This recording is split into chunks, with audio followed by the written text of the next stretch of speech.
Thomas Paine, Sam Adams,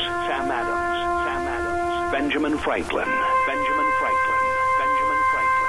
These men spoke up for what they thought was right. From their courage came such documents as the Declaration of Independence and the Constitution of the United States. From their willingness to speak what was sometimes unpopular but right, we enjoy such liberties as freedom of speech, the right to keep and bear arms, and freedom of religion. There are those who still wish to oppress our freedoms, and there are still patriots willing to stand up and defend life, liberty, and the pursuit of happiness.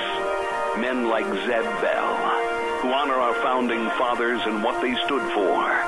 It's now time for Zeb at the ranch, speaking up and defending your freedoms. Brought to you by Magic Valley Les Schwab Tire Centers and all of the other great advertisers on the program. And now, Zeb Bell. I absolutely love the cartoon character Maxine, and there's a lot of people that think Maxine should be president. She said that everyone concentrates on the problems we're having in this country lately. Illegal immigration, hurricane recovery, alligators attacking people in Florida. Well, Maxine has solved the problem. She said, dig a moat the length of the Mexican border. Send the dirt to New Orleans to raise the level of the levees. And then put the Florida alligators in the moat along the Mexican border. All three problems solved. Amen, Maxine for president. Good morning, everybody. Here comes Kate Smith and God Bless America. Followed by a patriot. We need to call in with our Pledge of Allegiance. Good morning.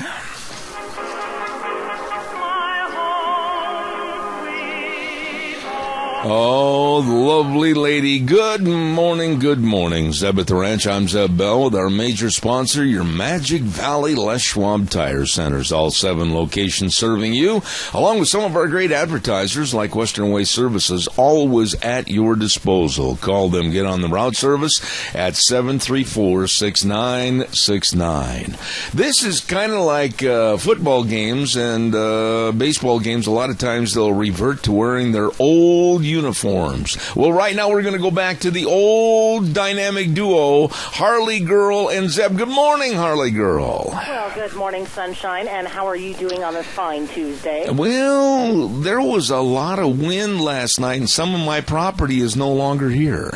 Oh, the storm that moved through last night was... wow. Yeah. All I have to say, it was a crazy storm. Of course, because of that storm, there was a big accident on I-84. And just so everybody knows, it has finally, all lanes have finally been open as of about a half hour ago. Okay, now, do we have a person calling in with the pledge? You've got me, sunshine. Well, you know, sunshine, rainfall, summer, spring, winter, whatever. It's always a pleasure to have you do the pledge. Okay. I pledge allegiance to the flag of the United States of America and to the republic for which it stands, one nation, under God, indivisible, with liberty and justice for all. Well done, and now it's time for the weather, brought to you by Cheney Flooring and Home Design, 1228 Oakley Avenue in Burley. Look for that blue door. I'm telling you, all your carpet and flooring, all of it, and at a much more economical rate than you'll find anywhere. I mean, they've got a great display right there at the store. Stop in and check out all the decoration items, home decor items, whatever you need to make your house a home at Cheney Flooring and Home Design. And now here's a person that sounds just like Gina with the weather. Amazing how that happens. Looking at partly cloudy skies for today. A little bit on the breezy side out of the southwest, right around 10 miles an hour. High of 88. Tonight we're expecting a low of 60. Tomorrow, mostly sunny and 92. Getting up there a little bit in the temperature. Overnight low of 62. Partly cloudy and 88 for Thursday. Friday, looks like partly cloudy and 90, but once we hit into the weekend, going to be dropping down into the 70s, so hopefully we'll have a little bit of a reprieve from the heat. Right now, sitting at 68. Very well done, as always. You sound as good as the girl we hired to do it every day on tape. I know. Isn't that uncanny? Well, it is. And besides that, it's really a miracle.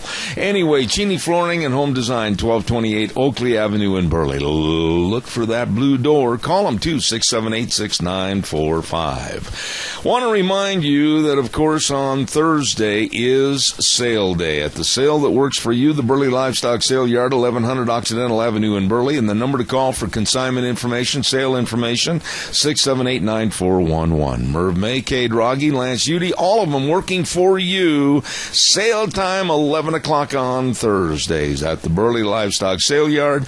Don't you miss it. Going to be another dandy good sale. Calls are welcome and appreciated. 436-2244, 1-866-927-4587. And it's really kind of I miss old Wheels, but I'll tell you what, we really have the cream of the crop, and that's Gina filling in. And I understand that Damon Wheels had some doctor's appointments to go to, so you are going to be the quarterback of the team this morning.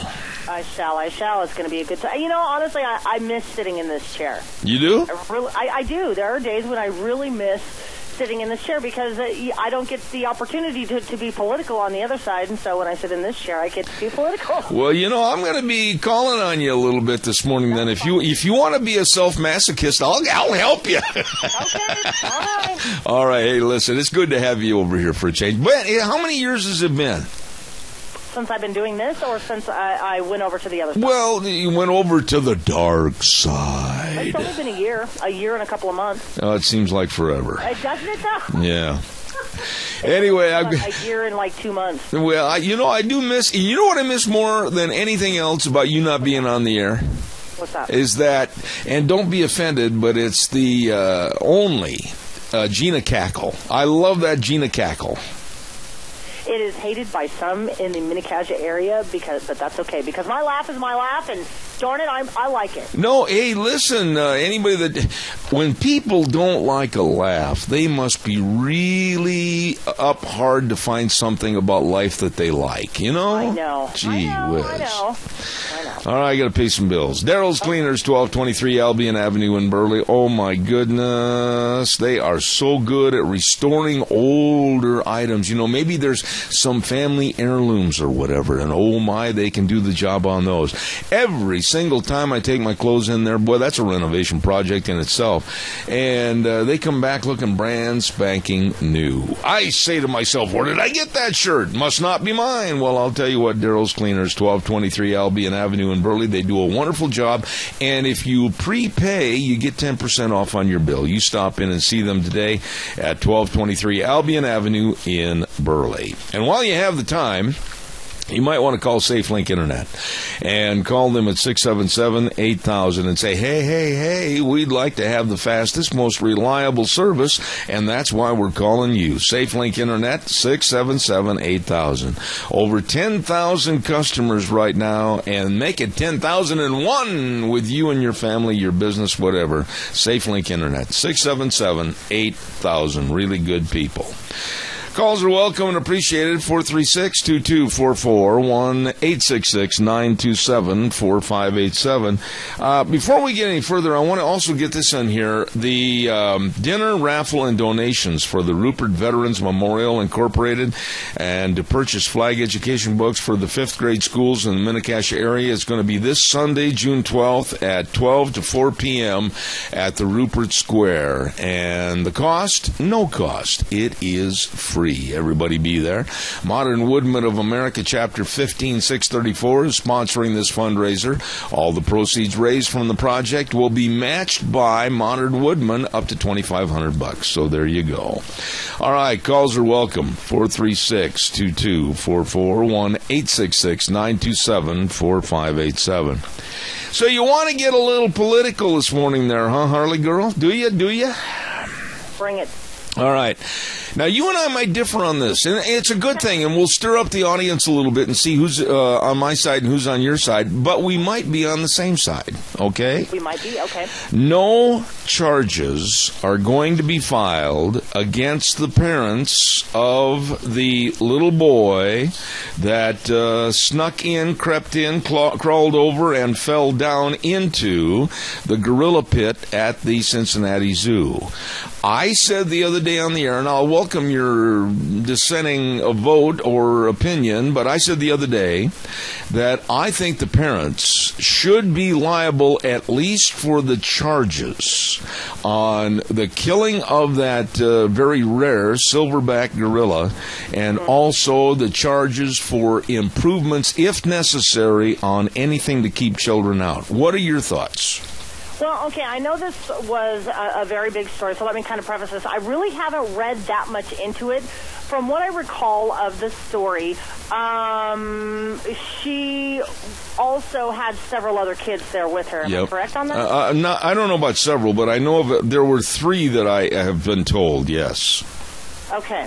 So with keeping track of a whole bunch of kids and just, to play the mom on this one can be hectic. And when you're taking them to the zoo and you're trying to keep track of all of these kids, and especially a 3-year-old, it can be difficult. Now, what happened at the Cincinnati Zoo is horrendous. I think that it probably could have been handled a little bit differently, but knowing the staff there and the Cincinnati Zoo, they had not had any sort of incident. They've never had to put an animal down since for the 138 years that they've been open. So with that said, should the mother face charges? I really don't think so. Well, see, I really don't think so. Should she pay some sort of reparation? Should she do something of that sort? Should she volunteer at the Cincinnati Zoo? I think, yes, that would probably be appropriate. Okay, so now basically, wait a minute, you're saying that she possibly should face remuneration charges, and I agree with that. Now, this is where you and I are going to kind of melt together on the same vanilla page here a little bit.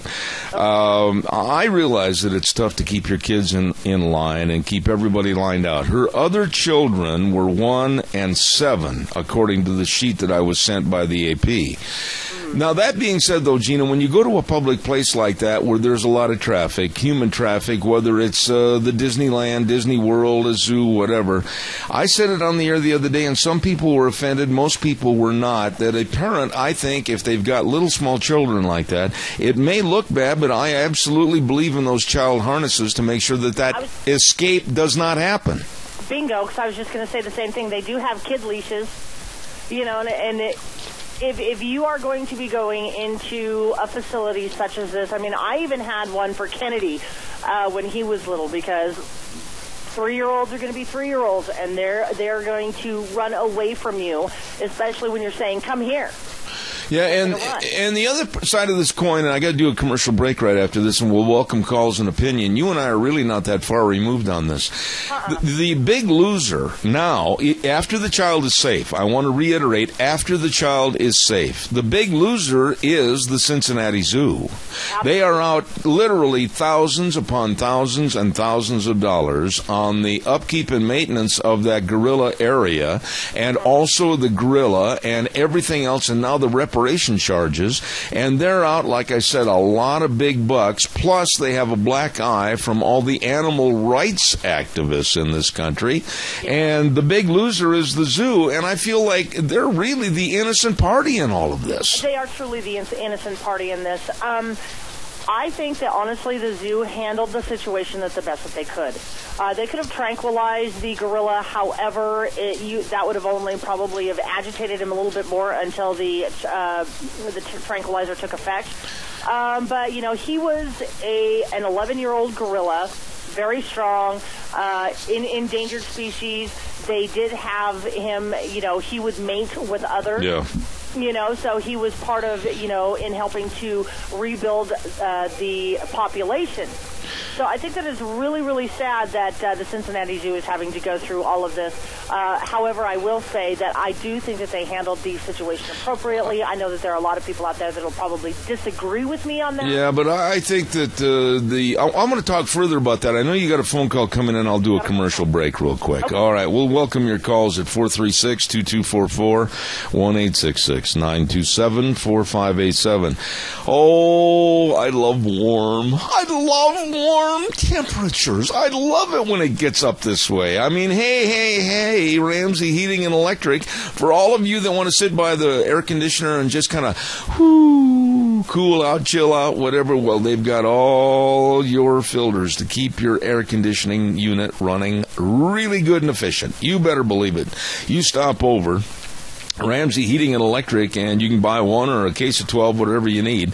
Ramsey Heating and Electric at 2600 Overland Avenue in Burley. The number to call, 678-0459. They're open 7:30 to 5, Monday through Friday. Ramsey Heating and Electric, where they provide warm winters and cool summers. Hey, by the way, talking about something cool, and I guarantee you, I just love this place. I love the menu. I love everything about the people there. The service is tremendous, and we were in there Sunday for an late afternoon lunch. Denny's Restaurant, 611 Overland in Burley. Smack your lips, it is good. Thomas and Terry and the whole crew, and the menu choices, breakfast, lunch, or dinner at America's Diner.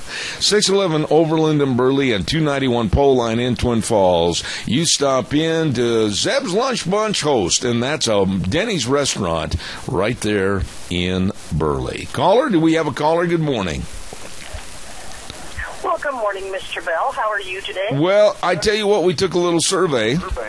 And with Gina back on the program this morning, and I feel rejuvenated. We miss Wheels. He's a good old boy, but it's nice to have Gina step in. You betcha. You know, this thing with the gorilla in the zoo, the one I feel sorry for is the little 4-year-old and the gorilla. Both of them, were traumatized. Now, it is hard to keep your kids in line, but it is not impossible. I raised 4 boys and 1 daughter, and I can tell you that from experience, none of them ever got away from my side. They knew if they did, their butts were going to be very hot. When we went places, they were super glued. My grandchildren are the same way. They are super glued to my hip. Oh, yeah. Yeah, I agree. It's just common sense. Yeah. But the little boy has been traumatized. He's probably scared to death to go to the zoo. Well, yeah, whoa, wait a minute, Donna, just a second, hang on. And you talk about traumatization of this little boy. My goodness sakes, I mean, when you've been dragged through a 2.5-foot deep moat by a silverback gorilla back and forth, that's going to make a lasting impression on anybody. You betcha. You betcha. That's what I said. The tragedy of this is the little boy is traumatized. The gorilla lost its life. And there was one report and one video that I saw. I don't know, how many people saw it. But initially, the gorilla was trying to help the little boy. Yeah. He didn't panic until people started screaming at him.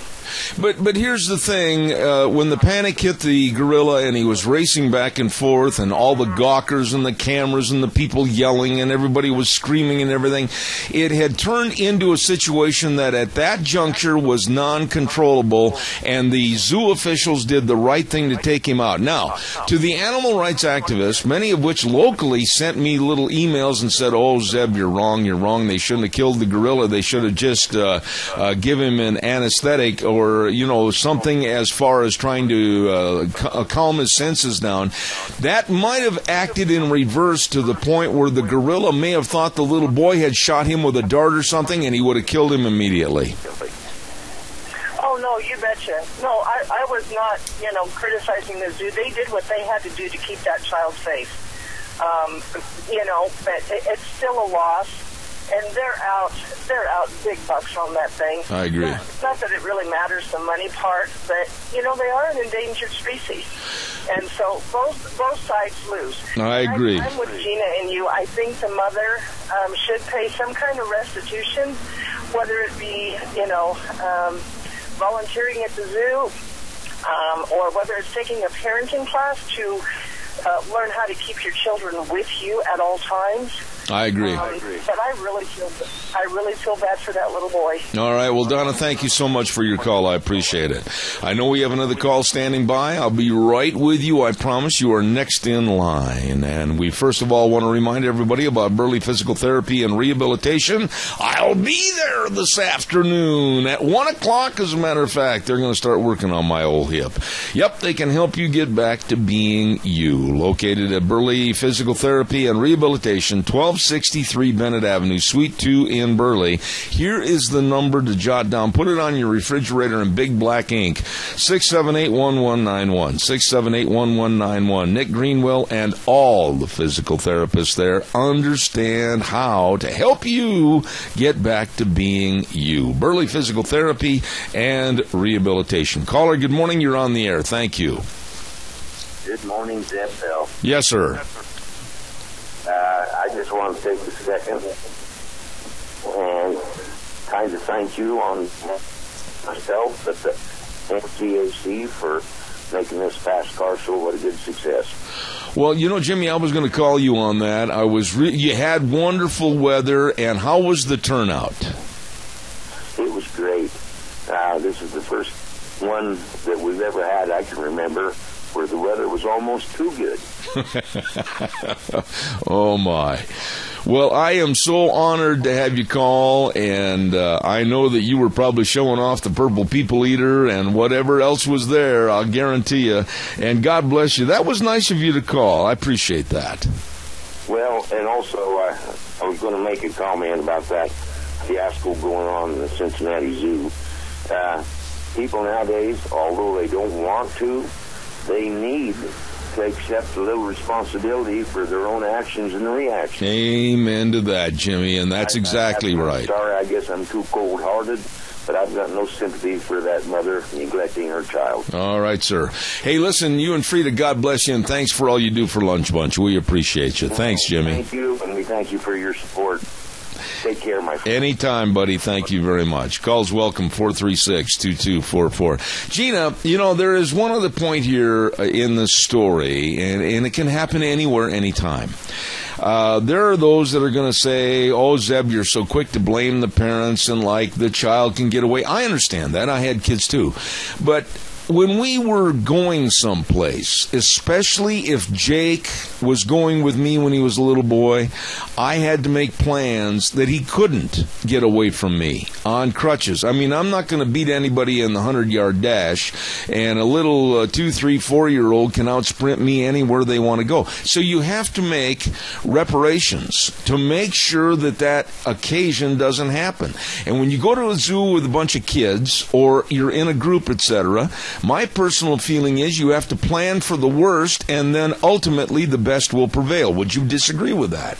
No, I would not disagree. I honestly think you're spot on with that. You have to, plan ahead. If we took Kennedy to the Seattle Aquarium. Now, there's nothing like a razorback gorilla at the aquarium, but you have to make plans for this. You always have your, a hold of your child, have them in the stroller, multiple eyes on them, basically. So you always have to make plans. I do, this is a very, very sad situation all the way around for everybody involved, from the mother to the parents, or to, to the child, to, the gorilla and his keepers there at the Cincinnati Zoo. There was no good outcome on this one. No, there's not not going to be any sort of good outcome on this. And so my heart goes out to everybody involved, but you do have to be a parent. You have to keep track of your child when you take them out into said social setting like that, especially when it's very, very busy and everything. I would have had him leashed. Yeah, in a child harness, absolutely. I totally agree with that. Now, you realize, of course, though, Gina, that there are those, and they certainly have a right to their opinion. There are those that are going to say, oh, how dare you? That child's not a dog. How dare you put it in the harness? You know something? I would rather reel back in that child and have him right by my side, rather than take the worry of any criticism of somebody that thinks I'm a bad parent because I put him in a child harness. You know what? Obviously, for those who are complaining that a child is in a child harness have not had a active kid who will run out. Yep. Obviously they have not had children before, which is probably my guess, or they just don't understand the dynamics. But when you have an excited little 3-year-old, he's going to run, and he's going to get himself into some mischief, and so you have to take, precautions. I agree. I'm a huge proponent of the child harness. I really am. I didn't know where you stood on this issue, but and I'm not surprised, because you are a very, very good mother and a stern mother and a loving mother, and I'm not surprised at all. Hey, I got to pay some bills, and I've got another topic for you that, it just wrinkles my fur. We're going to see how you stand on it, okay? All right. All right, stand by. Don't forget Barry Equipment and Rental, and they've got 3 locations. Yep, count them, 1, 2, 3. South Lincoln and Jerome, Addison Avenue West in Twin Falls, and 159 West Highway 30 in Burley. I went by there the other day, and I'm telling you, I don't know who is in charge of parking all this equipment. They're good. They're really good. I mean, they've got all the Doosan loaders and the Bobcats and the Coyote and the Walker mowers. They got everything all over the place, and it's so neat and so put in precise locations for you to stop by and take a look at it. And they've got special prices and great financing available on rental units. You better stop in today. Buying or leasing, they have the equipment to get the job done right. Barry Equipment and Rental. South Lincoln, Jerome, Addison Avenue West in Twin Falls, and 159 West Highway 30 in Burley.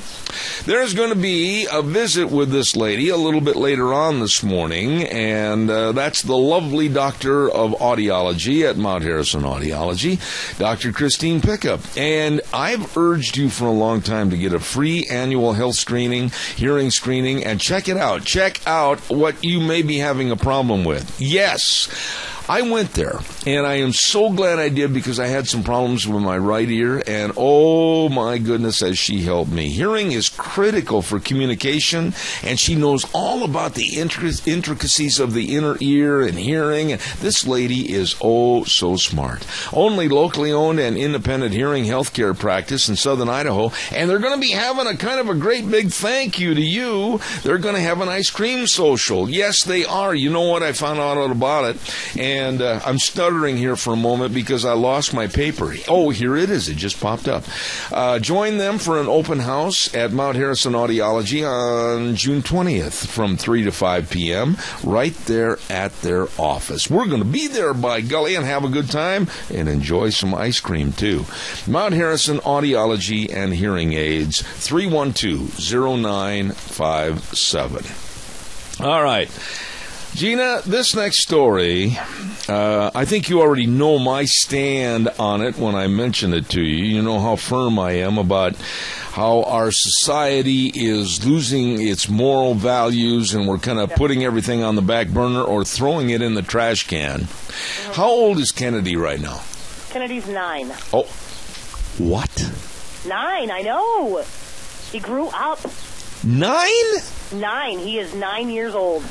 I'm beginning to feel extremely archaic. Oh, my Lord. I know, he's 9. All right, but I want to get your opinion on this, and we may not agree, but I'd like to hear what you have to say. I got a memo from a very dear friend of mine with the Daily Caller, and he wrote a 2-page story about this, and Washington State schools are going to start teaching transgenderism to kindergartners. No. Pull your kids out of the classroom right now. Amen, my dear. What has happened to our society to where the perverted lifestyle is now being pushed to the forefront as acceptable? I'm just absolutely appalled by this. Little kindergartners, 4, 5, 6 years old, have no idea what the world is or what's going on, and to mess their mind with this kind of thinking is, to me, it just, I don't know what to say. Well, here's my thoughts on this. Number one, shame on the Washington State Department of Education for even pondering this thought. Number two, if you're a parent and your child goes to school in Washington State, yank them out. Number three, how is it that 0.03% of our entire population get this pushed through. Yeah, it's, what is it, 0.097 or something like that of a percent. I don't know what it is. Yeah. And it's more reasons, I think, like you just alluded to increase the number of kids going into homeschooling. Yeah, honestly, I think it will. Yep. I don't understand it. I used to live in Washington State. My daughter now, she lives over in the Seattle area, and I just don't quite get the extreme liberalism that's going on over there. I sit here and I read all the statements by Nathan Olson, a communications manager for the statewide office of superintendent of public instruction, and they say that they're developing a support system for classroom instruction. Gina, there's no way in the world that I can accept the fact that you, I, my wife, everybody of our generation went through school, and we certainly didn't have the pervertedness of sexual instruction in kindergarten and the elementary school years. Maturation classes didn't start until we were, 13, 14 years old? Yeah, and freshmen in high school. Trying to teach this stuff at kindergarten, they don't understand. They're too young. Why are you even teaching kids about any sort of sexuality at that age? It's unbelievable. It just blows my mind that we have let our society go to these limits. Yep, you've got a phone call. All right, thank you, Gina. Caller, good morning. You're on the air. Go ahead, please. Yes, good morning, Zed. Yes, sir. Did you hear about the gal that had, I think she was a Democratic politician, and her two daughters were in school. They went into the girls' room, and the next thing you know, three guys dressed as women went into that bathroom where those young girls were. Well, now she's all upset, and she's trying to do something about this perversion that's going on. Well, Tony, wait a minute. I do know the story very well. First of all, the woman that you're talking about, her name was Maya Dillard Smith, and she was formerly the American Civil Liberties Union state director for the state of Georgia.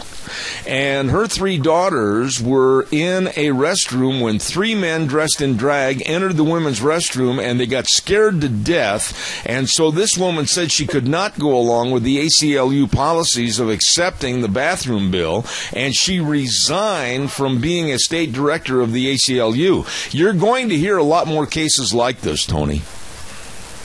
Oh, yeah, I think this thing needs to be plastered all over the TV and the radio. I mean, I just heard a little bit of it, I think it was yesterday, and I said, boy, this is disgusting. Yeah, I had it on my program yesterday morning, and I'm not going to let this issue go because so many parents have contacted me and said, my goodness, whether we're on a vacation, whether we stop at a public restroom facility, whether it's a locker room facility, they're scared. They're really scared right now about what their young daughters are going to be subjected to.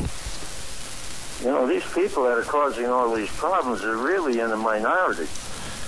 And if enough people just get off their rear ends and start contacting their congressmen and say, hey, you do something about this, you're going to be out of a job. I agree. Tony, it is always good to hear from you, and I'm glad you called this morning. Thank you very much. Okay, I'll tell Gina, welcome home, Gina. Oh, it is welcome home week. Thank you very much. I appreciate that.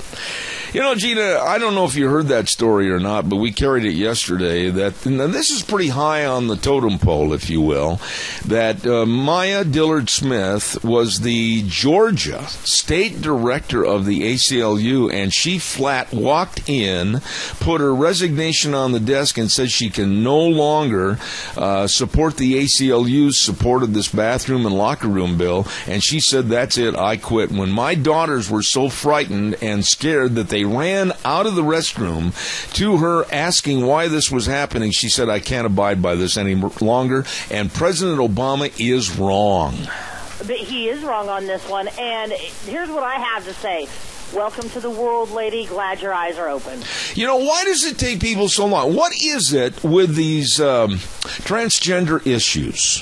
What is it with these bathroom bills that people don't understand? Do you realize that this morning it was brought out that in the state of California, a girl they thought was a girl, but she was not, had won numerous track awards in high school.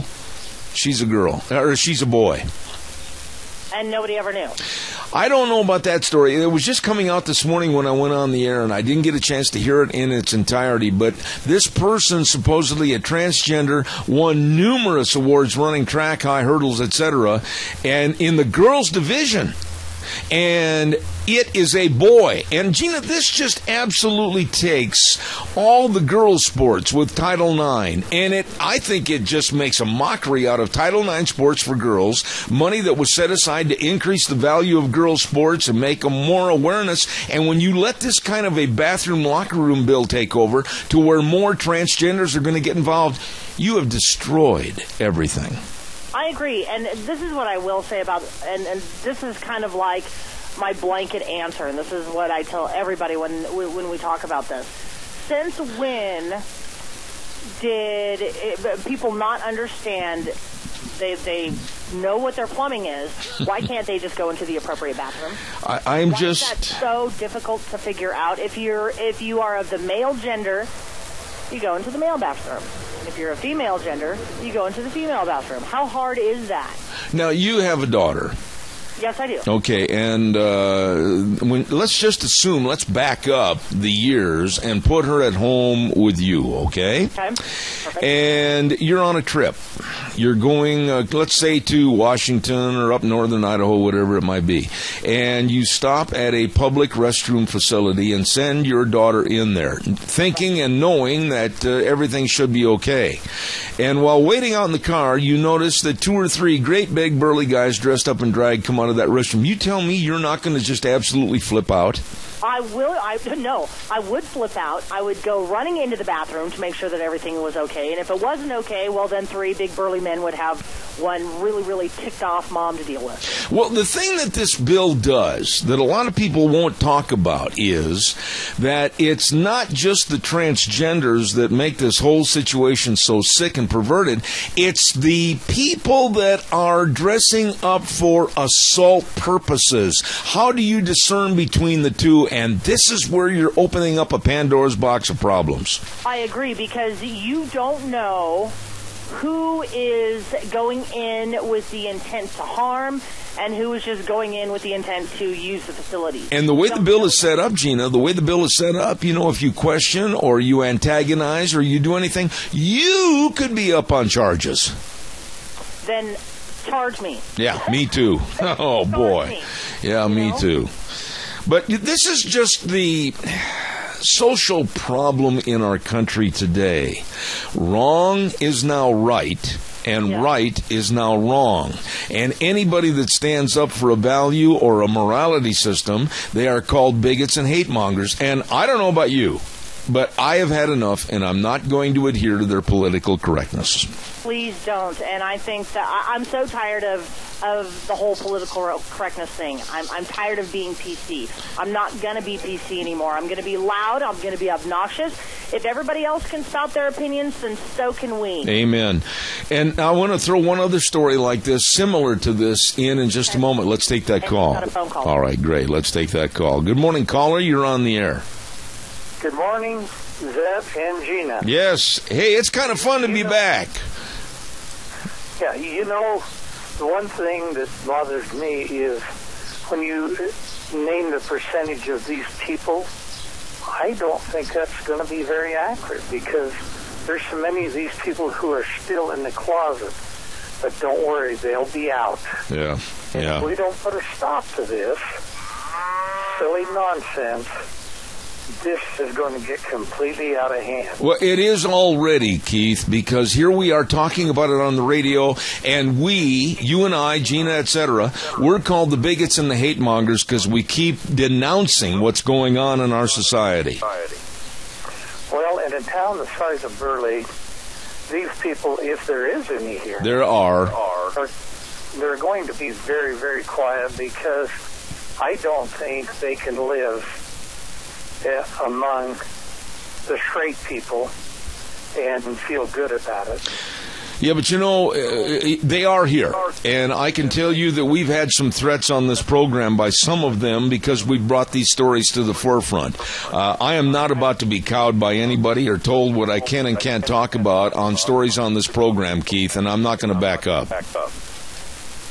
Well, That's exactly how I feel also, Zeb. You know, I appreciate the fact that you tell it the way it is, because that is the way it is. All right, my friend, take care of yourself, and thank you for your call. I appreciate it. God bless you. Yeah, and take care of Wonder Woman. No, I will. It's nice to have her back on the program for a day. Gina, would you tell that caller? I'll be right with the next caller. I've got to get a weather forecast in here really, really fast. I want to remind everybody about our urgent cares in the area. Riverview Urgent Care in Burley. Oh, my goodness, located at 382 North Overland in Burley, right across from Walmart. Twin Falls Urgent Care, 2392 Addison Avenue in Twin Falls near Kmart, and the Jerome Urgent Care at 133 West Avenue A in Jerome. Minor emergencies, major care. Listen to this. On June 21st, they're going to be conducting sports physicals, and 100% of the $10 sports fee for the physical will be donated back to your school's athletic program. These are nice people at the Urgent Cares serving you. No appointments necessary. You stop in today. Right now, here's the weather. Helps if I actually click the right button. Partly cloudy skies for today, high of 88. Hey, let's be honest here, I'm not perfect. Tonight we're looking at a low of 60. Tomorrow, mostly sunny and 92. Partly cloudy and 88 for Thursday, Friday, warming up to 90 again. But the weekend, winds are going to be picking up, and the temperature is going to be dropping down to about the mid-70s, so it's not going to be too bad. Currently, it is sitting at 68. And there was. I had to the chuckle. most professional weather forecast ever. Go! Thank you very much to the Urgent Cares. Pardon me for chuckling. Minor emergency, major care. Riverview Urgent Care in Burley, Urgent Care of Jerome, and Urgent Care in Twin Falls. Kyle James and the crew, absolutely minor emergencies, major care. Caller, good morning, and thank you for your patience. Go ahead, please. Don't you love live radio? You know what? I got to tell you, I am so enjoying this program this morning with Gina, because we used to every day, you know, we'd get together on the phone before the show and laugh and giggle, chortle, tee-hee, etc. And it's kind of fun to have her back again. It is. Yeah, Gina could be in the middle of a football stadium just loaded with people, and she'd start laughing, and you'd know it was Gina. Yeah, you could put 20,000 people around her and that laugh, and everybody would zero right into her, I'll tell you that. You bet. Okay. You bet. It makes me smile every time I hear it. Go ahead, buddy. What can I do for you? Well, this bathroom deal with what President Obama's pushing through, and these are just my thoughts. I know other people don't think like me, and it's a good thing, or this world would be in trouble. But I'm thinking, because the Muslims do not appreciate women. They're low second-class citizens. They don't even rate up with the cows and the goats. And how better to degrade women than force this thing down people's throats? Yeah. You know, Doug, when you look at the bathroom bill to what it can do possibly to destroy, you know what else it destroys? And maybe you can call me old-fashioned, Gina can call me old-fashioned, anybody and everybody. But it destroys an aura of mystique and mystery. You know what I'm trying to say? Yes. And it takes chivalry and throws it out the window. Well, it takes decency and throws it in the gutter. Yeah. When is it? All my growing up is you protect women, you take care of them. Yeah. You open doors for them. You help them out with the groceries, or help them do stuff. And that's the way I was raised. And, and it just takes that and throws it out the window. I couldn't agree more, my dear friend. And I always look forward and respect your calls. God bless you and have a wonderful day over there. I'll do my darndest. Thank you. Fun of therapy. All right, I will. Thanks. All right, buddy. Thanks. Hey, Gina, I got a question for you before we take some more calls. How would you feel, honestly, from the feminine aspect of this story? How would you feel if you were an outstanding track star, or an outstanding lady basketball player, or whatever, tennis, etc.?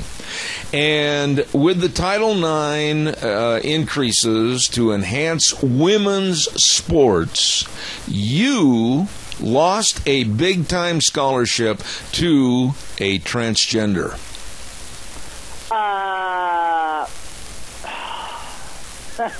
Now, this has been brought up as far as, this has been in the media before where a male posing as a female won a whole bunch of awards, and I honestly think that all of those should be stripped. But if they were out and out, said, okay, yeah, I'm transgender, and the school policy was that they would accept it, yes, I would petition. Yes, I would, raise a stink. However, I would be on the losing end because they would automatically call me a racist. Yeah, but here's the situation, and it could be within a conference. It could be within any situation. Let's just assume that it's a girls basketball player in the Pac-10, okay?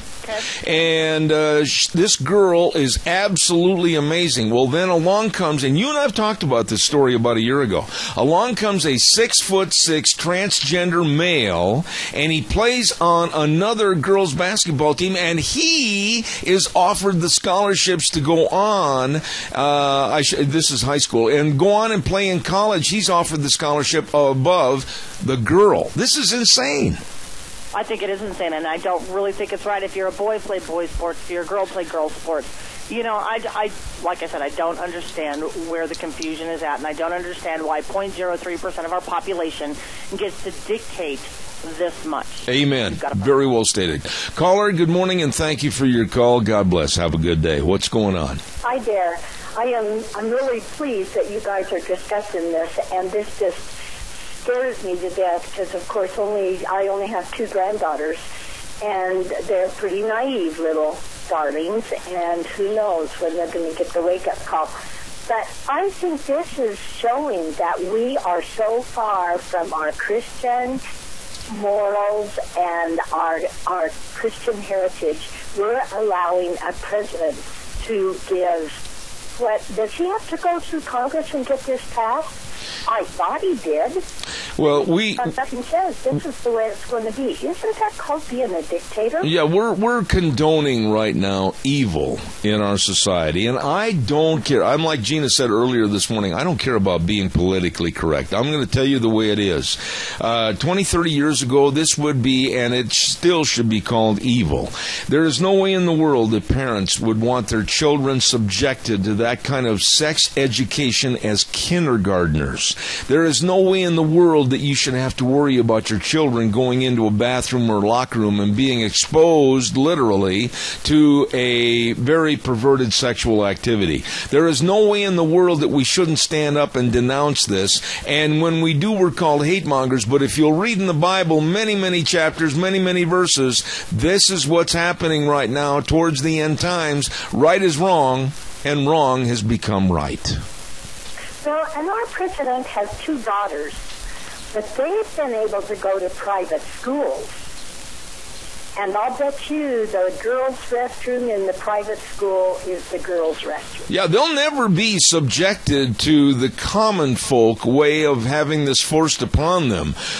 His daughters never will, because just you very aptly stated, they go to private schools and they have coverage as far as special service investigators and policemen with them 24/7. And what he wants to dictate to us is something that his children, his family, will never be subjected to. Well, because he is God and he is now the dictator. I can't argue that statement. Yeah. Anyway, I sure hope some conservatives start crawling out of the woodwork and start making sense and get the headlines. Amen. Always good to hear from you. You know, this is the first time. This is the first time you've called me. Evidently, we got a hard time hearing each other. I said this is the first time you've called me in a long time that great big grandfather clock hasn't gone off. She hung up. I'm sorry. It's just infuriating to me what's going on in our society. And I'll give you something else. You want to know about a waste of money? Listen to this one. And this goes along quickly before I have to do my last commercial break. That some veterans that have come back from overseas, Gina, and want to have gender reassignment surgery are getting a preference over other of our GI veterans coming home, and they're getting up to, they've allocated you're not going to believe this, up to $3 billion in a fund for some of these vets that want gender reassignment, but they can't have the money for the others that are coming home with PTSD, etc. This is crazy. It is crazy, and this is what I will say. God bless to all of our veterans who have served in our country and those who continue to come home after a conflict. However, our funds are not meant to go to gender reassignment. Amen. Our funds are meant to help our veterans who've been wounded in war, to help rehabilitate them and get them back into society in a safe fashion. It's not meant for gender reassignment, and I'm kind of offended that my taxes would be even going towards that. Oh, you haven't heard the worst. I'll come back and tell you more later, but I really enjoyed that first hour. It went way too fast. Thanks, Gina. It did go way too fast. You're welcome. All righty. Hey, don't forget our major sponsor. I love these folks. They are so good. All your Magic Valley Les Schwab Tire Centers, all 7 locations. And they say be ready for summer travel. Oh my goodness, they've got all the tires for your cars and your pickups and your SUVs, horse trailers, boat trailers, camp trailers, whatever.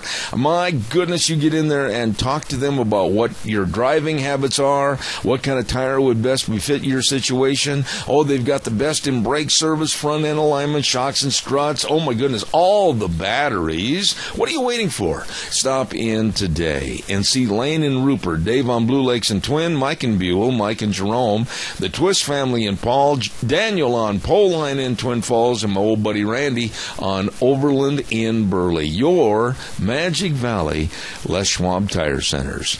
Wow, that's going to wrap it up and put it in the box for the first hour, and then we're going to come back next hour with Jeremy Dice, and he's a senior legal counsel at the First Liberty Institute. Going to be a really interesting conversation. And then at 9:30 this morning, Dr. Christine Pickup talking about hearing. What did you say, Martha? All of this and more. Stay tuned. Zeb at the Ranch. I'll be right back. A little music and then the news. Stay tuned.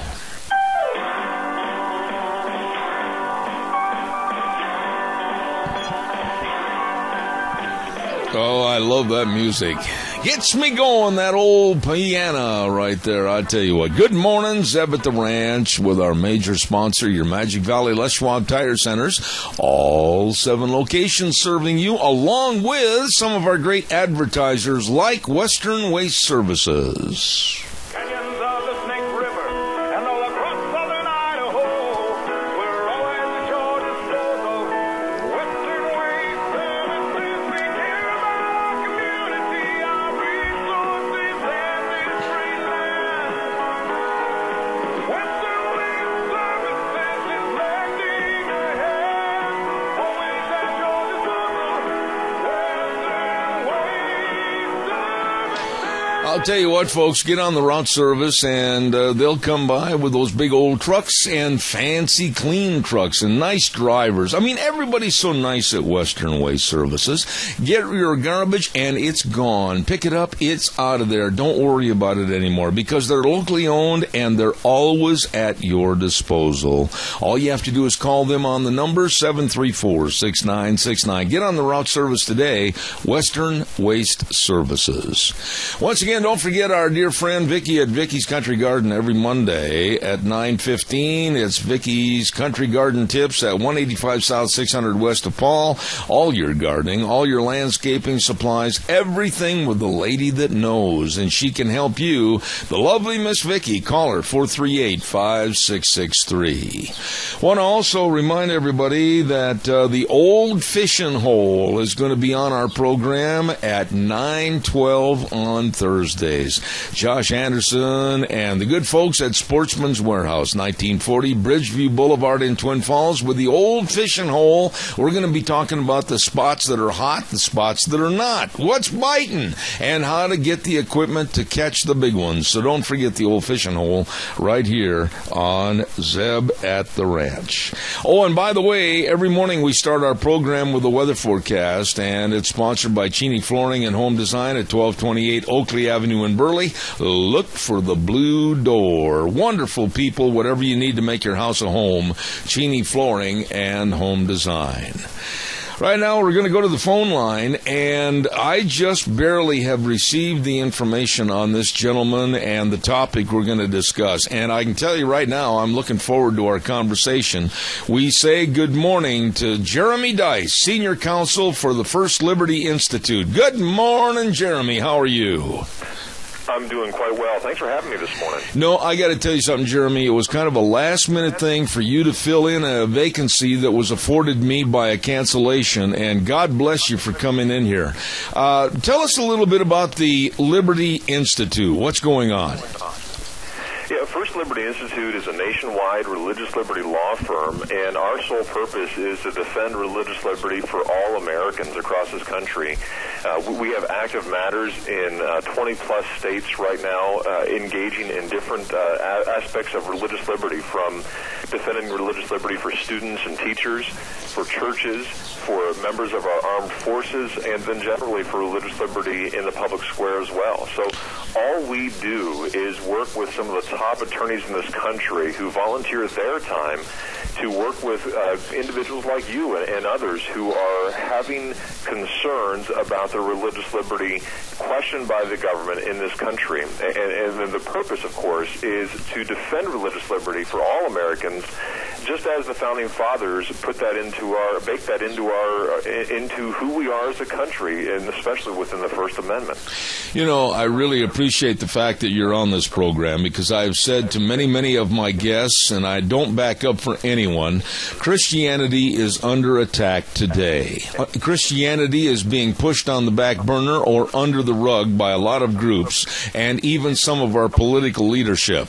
Give us a little background, if you would, Jeremy, as to what happened to Iowa Governor Terry Branstad. What's going on over there with the proclamation that he made, and it's under fire from the ACLU? Well, yeah, the governor, as many governors are wont to do, used his executive authority to be able to issue a proclamation. And now, look, governors, as you well know, use proclamations to do a lot of things. And these are sort of honorary designations of certain things. And he was approached, I suppose, and he offered a resolution that encouraged Iowans to be reading the Bible over the summer. And so he used his proclamation to do that, just as governors and, in fact, presidents before him have done. And evidently, some took umbrage at the fact that the government would dare to suggest that people read this historical document called the Bible over the summer. And they pitched a fit about it. Well, look, the problem here for them is that this is perfectly legal. There's no problem here in the governor encouraging his citizens to read books like the Bible, and certainly both presidents and governors across this country for decades, if not 2 centuries plus now, have been encouraging individuals to engage in acts of religious expression, from moments of Thanksgiving to, most recently, even the president encouraging people to pray over the Memorial Day weekend. You know, when you say all this, though, there is an insidious movement in this country, Jeremy, to denigrate anybody that shows a Christian faith, anybody that wants to pray, like the 7-year-old boy, I believe it was, that took Bible verses to school in California. There seems to be a major push every time you turn around to demonize anyone with Christianity. What about this proclamation? Is the ACLU going to have enough power to stop it and turn it around? You know, there's an old saying in the law that if your case is strong in the law, you pound the law. If your case is strong in the facts, then you got to pound the facts. And if your case is strong on neither, then you got to pound the table. And I tend to think that the ACLU here, or whoever it is that is objecting to Governor Branstad's proclamation, is pounding the table. Now, they may be successful at pounding the table and getting what they want, but I tend to think that Governor Branstad has a different opinion. In fact, I think it was just yesterday in the Des Moines Register where Governor Branstad took encouragement by groups like ours standing up on this issue and saying this is perfectly cognizable, this is perfectly constitutional, there's no problem with Governor Branstad doing the same thing that George Washington has done in issuing such a proclamation here, and is willing to stand firm in that way. And look, we would be happy as an organization to defend Governor Branstad's proclamation. I don't think it needs to come to that. Courts across this country have issued support for such proclamations. There's no judicial controversy here whatsoever. It is perfectly settled. But to your broader point, look, religion across this country does seem to be that whenever religion pops into the public square, whether that's in the schools or whether that's in the military or even your place of employment, there seems to be this allergy that is out there to some people about any time religion pops into the public square. And they feel the need to be able to wipe it away from our society's view. You know, we represented a young lady in Florida about 2 years ago who was 6 years old, kindergartner. And she sat down at lunchtime and did before her meal what her parents had taught her to do at their own dinner table, and that is to pray for her meal. So she began to bow her head and pray for her macaroni and cheese and chicken nuggets. Well, this student lunch, or this, not student, but a lunchroom supervisor, an adult, came up to Gabriella and said, Gabriella, you can't pray over your food. And Gabriella is something of a plucky young lady, and she said, well, it's good to pray. And the teacher said, no, it's not good. You can't pray at school. And Gabriella just kind of ignored her and went ahead and did it anyway. But the crazy thing was that once we called the school on this problem of telling, here you have an adult telling a 6-year-old little girl that she can't pray for her lunch, the school denied it. And they forced Gabriella, who had never been in trouble a day in her life, to come down to the principal's office, and not just to come to the principal's office, but there she had to choose the teacher who had told her not to pray from a photo lineup, like she was some common criminal having to finger the perp that had engaged in the crime. And Gabriella did, by the way, to finish the story, Gabriella looked at all the pictures assembled there and said, look, the teacher's not here. Do you have any more pictures that I can choose from? And went on to find the teacher that had caused the problem. Look, there's no reason why 6-year-old little girls have got to be told that they can't pray over their lunch at a schoolroom. There's no reason why a student can't read his Bible during free reading time at school. There's no reason why a member of the military cannot continue to express their religion even within the confines of our armed forces, and there's certainly no reason why churches and people in public cannot engage in their religion. The First Amendment has long protected and long valued the role that religion plays in the society. And that it goes from everywhere from people like the student you mentioned bringing his Bible verses to school to local members here in the Dallas-Fort Worth area of a Jewish congregation that wanted to meet inside their own homes. We value religion in this country because it does a tremendous amount of good.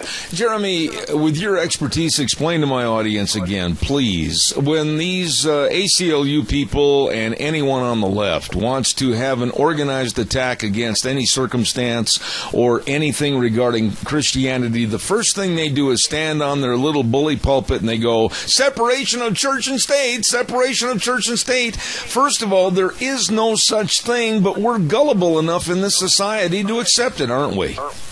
It sure seems like that sometimes. Yeah, no, that phrase appears nowhere within the Constitution whatsoever. In fact, what appears instead is a very clear statement within our Constitution that Congress shall make no law regarding the establishment of religion, nor the free exercise thereof. And so Congress, and our founding fathers in particular, clearly articulated at the very foundation of our country that free exercise of our religion was going to be guaranteed in this country.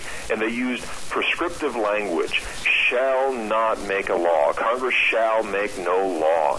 This is a remarkable thing in the history of humanity, and I don't think we often enough appreciate how rare it has been throughout the centuries of human history for a government to recognize the inherent human right of all human beings to be able to exercise freely their relationship to the God of their choice. This is something we ought to treasure and never to tear down. But look, if certain angry atheists with various acronyms would have their way, we would be knocking down memorials that have religious messages on them or even Stars of David, and we would be sandblasting words like known but to God from tombs of the unknown soldier in Arlington. That's not what our founding fathers put into place, and it's certainly not the history and tradition of this country. You know, I want to ask you about something I saw in the USA Today, last Friday's newspaper edition, and it was a full-page ad. And they have a right to spend the money the way they wish, and I understand the USA Today has the right also to publish after they've received their money for an advertisement. But the ad was, in big letters, full-page ad, atheists don't have a prayer in Congress, and now they're suing Congress because they feel that they should deliver a secular invocation to the open Congress. And I said yesterday, if I were a member of Congress, I would get up and walk out, because I will not subject myself to sitting down and giving them the respect of denouncing my Christianity.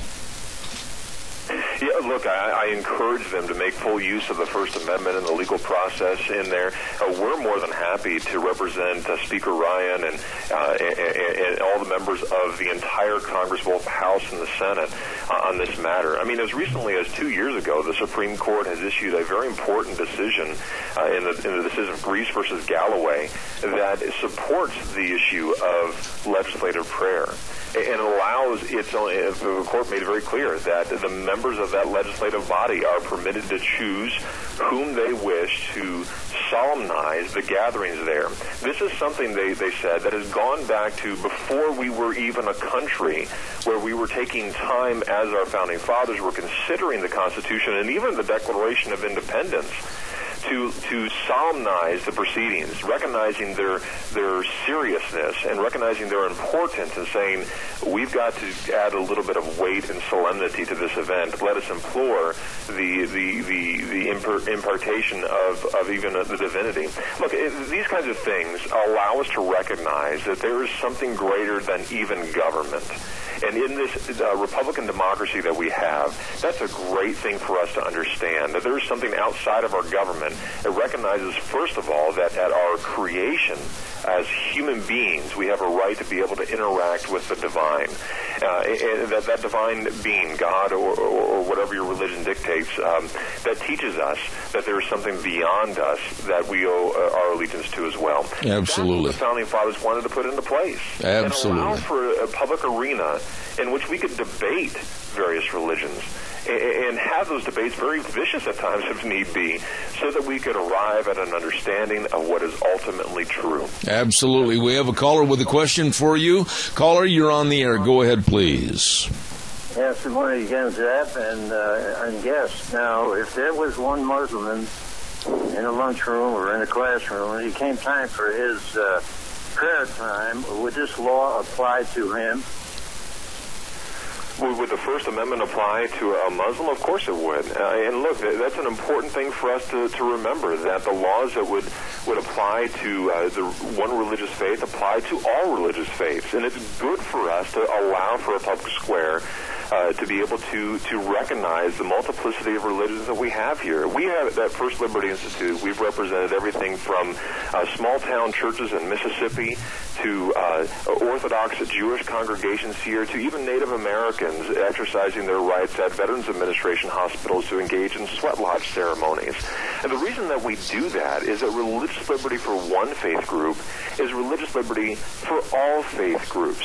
Now, in the school context, there are obvious concerns there of making sure that they can still engage in the school process of education. And so the courts have rightly recognized that students have a profound religious liberty so long as they don't disrupt the educational process of the school. Right. And so students have tremendous right to be able to pray before, during, and after school and even read their Bibles, but it probably is not a good idea to stand up on top of your desk and start reciting Paul's sermon on Mars Hill. That's going to interrupt the school process, and of course teachers are right to be able to rein that kind of thing in.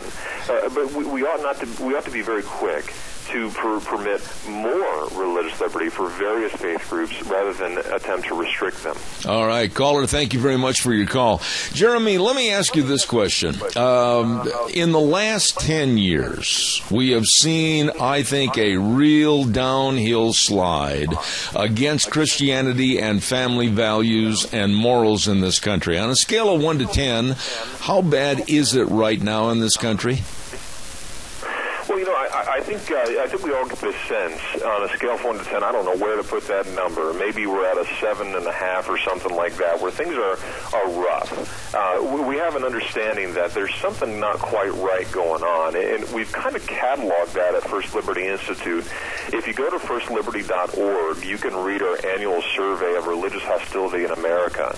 And the reason that I probably put that number a little higher than I might have done even a year or two ago is that annual survey continues to grow every year. You know, I don't remember the exact numbers, but I think it's a fair approximation to say last year we had about 1,000 different documented cases in that book, in that survey, of religious hostility in America.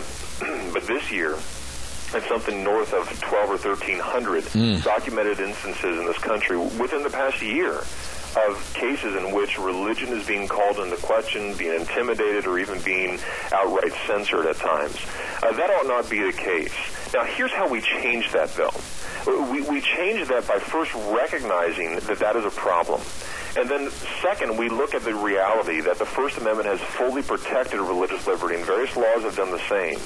And then the third thing that we do is that when we find ourselves having our religious liberty questioned, we don't shrink from that attack, but instead we willingly push back against it to say, no, religious liberty is of utmost importance to liberty in general. And if we allow the First Amendment to be questioned, curtailed, or even censored, then it's only a matter of time before we begin to cede more rights and more liberty to the government, and that is something we ought not to be willing to do. The First Amendment is the First Amendment for a reason. It's our very first liberty. If that one goes down, 2 through the rest of them are in likewise trouble. Yeah, but I think you would agree with me, Jeremy, and we've only got about a minute and a half left in this segment, that therein lies the problem, that our Constitution, its values, and what our forefathers bled for, died for, is not being taught in the schools the way it should be today. I'd like to get your response. So then it's incumbent upon every one of us, moms, dads, grandpas, and grandmas, to make sure that we transmit to the next generation what the Constitution is, means, and does. Ronald Reagan was famous for saying that liberty, freedom, is not something that passes down through the bloodstream. It's something that we are required as citizens to pass down to our next generations. And if we do not, we will certainly lose our freedom. So it's very important, first, that we understand our rights. So go to firstliberty.org and learn what your rights are, and then tell your children and your grandchildren what those rights are and what those rights have made America to be, so that in the future it will continue to be the greatest nation on the face of this earth, because it recognizes more freedom, more liberty, and more respect for religion than any other country in human history. I absolutely enjoyed this segment. I certainly hope you'll consent to coming back in the future. Jeremy Dice, Senior Legal Counsel at First Liberty Institute. God bless you, my friend, and please don't make yourself a stranger. Come back in the future. Thank you, sir. All right, sir. Thank you very much. Very, very well-spoken individual, Jeremy Dice with the First Liberty Institute, and very happy to have him on the program this morning. Thank you very much. Oh, we got to pay some bills, and I want to remind you about some wonderful, wonderful people. And, it goes without saying that when there's the passing of a loved one, everything just is thrown up in the air. You absolutely don't know what to do. You don't know how to get it done in the time constraints, etc. And you need someone to lean on. And those folks are Hanson Mortuary at 710 6th Street in Rupert.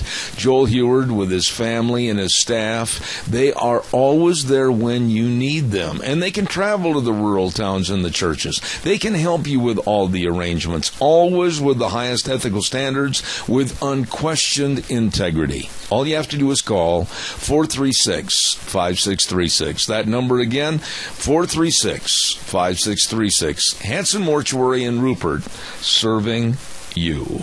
Really, really nice people.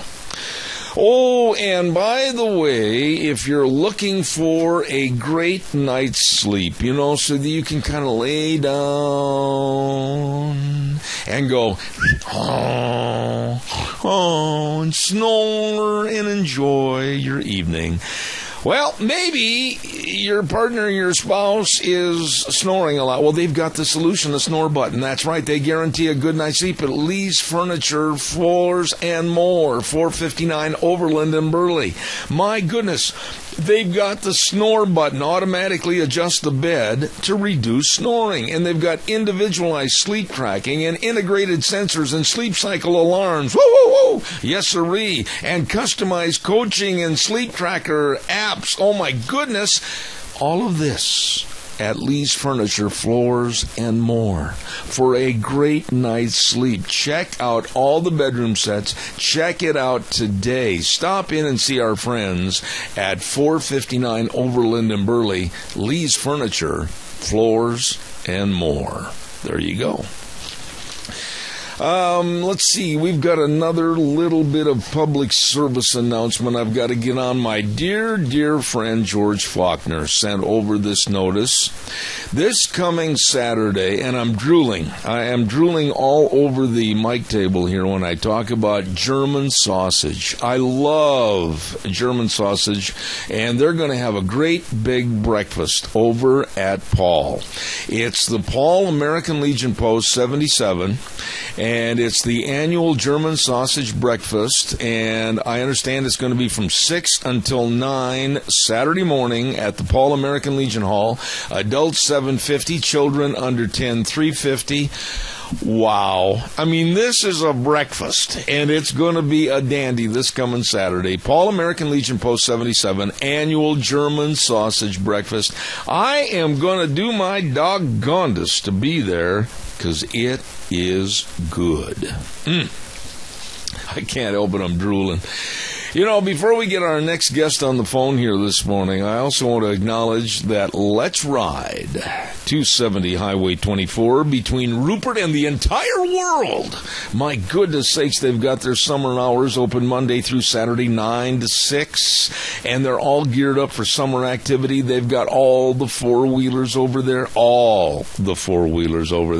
And did you know that they've got on the Suzuki 0% financing? Wow. And they got all the watercraft, and they've got all the accessories, and a fantabulous service department. What are you waiting for?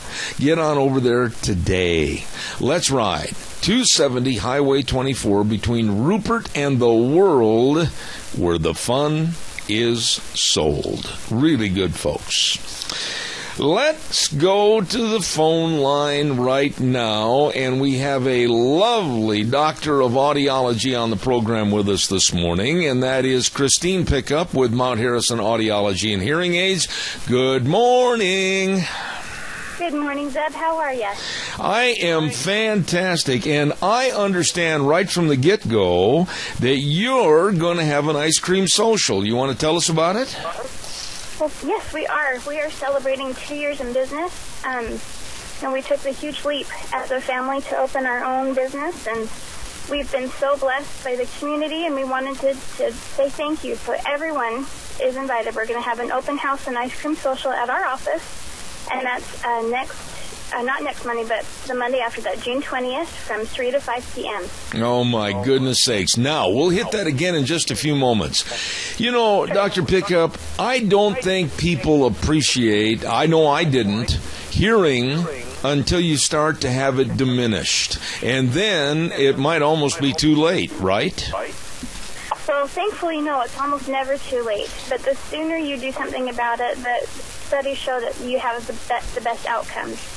So it's really something to not put off. The average age right now between when you first notice the average time between the first time you notice a problem and when you finally do something about it right now with hearing is 10 years. Oh, my goodness. That's 10 years lost where you're missing conversations with your loved ones. You're missing important environmental cues. You're missing maybe an important something that's happening at work that you misunderstood. I mean, it's really something critical that we really take not advantage of, but we just don't appreciate until it's not there anymore. Let me ask you this question, and please don't laugh at me on this one because I'm not sure how to phrase it so it sounds intelligent, but do we all at birth, most all of us, have the same level and ability of hearing? We're close. Most people have good average hearing. There's, of course, a range of normal. There's not one specific range, but most people have normal hearing at birth. But there are those who are born with hearing loss in varying degrees. Sometimes that's caused by maybe mom got sick while she was pregnant, or there's a genetic predisposition, or there was a genetic disorder. All kinds of things can cause hearing loss at birth, but on the average, it's 1 in 1,000 births that are born with some type of hearing loss, which is why they do screenings at birth now for hearing loss. Now, when you say hearing screenings at birth, I'm a little bit unintelligent about how they would gauge those and conduct those. Give us kind of a thumbnail sketch. Sure. Well, there's 2 different methods. Right now in Idaho, what they require is called an auditory brainstem response test. And they actually put surface electrodes, a little soft, they just right on the skin. There's no needles involved. And they play sounds in the baby's ear and then measure those sounds traveling up the brainstem, up through the auditory pathway. And it's a very accurate test. We can actually see if there are regions that they're not hearing, whether it's a mild loss or even, all the way up to profound type hearing losses.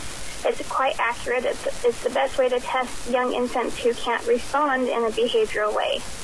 Now, I would imagine, and you and I have talked about this in the past, but I would imagine that hearing and the loss of hearing might be subjected more in the summertime than it would be in the wintertime. Am I right or wrong? Actually, I think it happens anytime. In the summer, we tend to do noisy things like get on motorboats, or, we're using lawnmowers and power tools and fireworks. Maybe we're going to an outdoor concert that's quite loud. So obviously there's a lot of things in summertime that we need to be aware of and careful with. But even in the winter, I've got gentlemen that are out in their garage working on stuff with power tools, or people are out on their snowmobiles. And so really it's an all-year thing that we need to be aware of and being careful about our hearing. What are some of the signs that maybe people are not aware of as to a diminishment in their hearing? Well, sometimes the first sign that you have, like if you've gone to a loud rock concert or country, actually country's pretty loud these days too, is your ears will ring. You'll actually feel a slight diminishment in your hearing, and your ears will ring, and that's sometimes the first symptom. And as that passes and your ears recover, sometimes you think, it's not a problem, but oftentimes that is an indicator that there has been some permanent damage done. Now, other times it happens a lot more subtly, so you just notice that maybe you're not hearing conversations as well as you did, or you're asking for clarification more than you used to, or more frequently you're bluffing your way through a conversation and you're not really sure what somebody said. Now, you mentioned that when your hearing basically makes a comeback, I didn't know that your hearing could be, quote-unquote, healing itself. Does that happen quite frequently? It does if it's a temporary problem. Like in the rock concert example, you'll have what's called a temporary threshold shift, or if you work in a really noisy factory, you might have ringing in your ears and a temporary threshold shift, and then there is some recovery. But if you keep having those threshold shifts happen, then eventually those become permanent. Okay. Now, and even if your hearing recovers, actually there's still underlying nerve damage. Now, when you do a hearing screening, I know I went over and had a hearing screening at your location, and it's absolute. I thought it was kind of fun myself. I really enjoyed it. But tell us a little bit about a hearing screening that people aren't aware of what you do and how it's conducted. Okay. Well, first of all, let's clarify. Screening is a quick test to determine if you need further testing. And actually what you experienced was an evaluation. Okay. And so when we do an evaluation, we're actually checking all the parts of the ear. So we do, I use a otoscope and we look in your ear canal, make sure it's not just wax that's causing a problem. Then we'll do a test of the middle ear. We'll make sure that the eardrums are intact and functioning properly. There's actually a little muscle that's attached to the bones behind your eardrum. We'll check those and make sure that gives me some clues about your neurologic function. And then we touch it in the hearing booth, and this is what people are think of more frequently, and we'll test both speech and tones. And we're not just looking at sensitivity, but also what your range of hearing is, Are there certain sounds that you have a more difficult time understanding? Is there an underlying medical cause to the hearing loss? And so we're looking at lots of different aspects to rule out anything that you can do to help your hearing get better. Now, do a lot of people think that just because you're getting to be 55, 60, 65, etc., that it's just a natural thing for hearing to be diminished? And that's not really true. It's usually a function both of our genetics and of our exposure to noise over time. Because every fireworks display you've gone to, every time you mow the lawn, anytime you are exposed to noise, over time that beats up on our hearing system. And so it is kind of aging because you've had all that exposure, but it's not a function of your actual age. It's a function of what you've been exposed to. Now, what about the fact that medicine, and I didn't know this until I talked to you, but certain medicines can actually help aid and abet hearing loss. Is that correct? Not medication so much as vitamins. I see. There have been several studies done by the Veterans Administration and by the Army and the Marines, and they have found that certain antioxidant formulas actually serve as a protection for hearing loss, and that's really important for our armed services because they are exposed to so much dramatic and damaging noise, and so that's a really great thing that they're discovering. Now, what about everyday common occurrences like high blood pressure and those type of health problems? They can affect hearing, is that right? Absolutely. High blood pressure puts you at risk for hearing loss. So does diabetes, so does kidney problems. Even taking the little blue pill can cause hearing loss. Anything that affects your blood supply affects your ears because they're incredibly sensitive to very small microvascular changes. And so uncontrolled blood sugar, uncontrolled blood pressure where you're having blood pounding at a more rapid rate through your system can actually damage the hearing organs. Wow, there is so much to know. Now, tell us a little bit about a visit to Mount Harrison Audiology and Hearing Aids. You literally have all the equipment for all the testing, and tell us a little bit about what people can expect when they come over there. Absolutely. Well, you come in and you'll find our inviting front room, and you'll meet my patient care coordinator, Cheyenne, who is just fabulous and will take such good care of you. We'll go through a medical history with you and also a hearing inventory. It kind of helps categorize areas where you might have a concern about your hearing. I'll also have you fill out an additional form if you have trouble with ringing in your ears. And then we'll actually go through all the testing. Once we have all those results, I'll sit down and explain everything that we've done, what it means for you. And then we're going to talk about your life and your goals and how we can help, what these results mean and what we can do to help you live the fullest life that you want so that you're connected and that you have all the tools you need to keep your brain healthy, to keep you active and engaged in your life. Absolutely. Now, also, I understand that you are now the only locally owned and independent hearing health care practice in all of southern Idaho. Is that also correct? That is correct.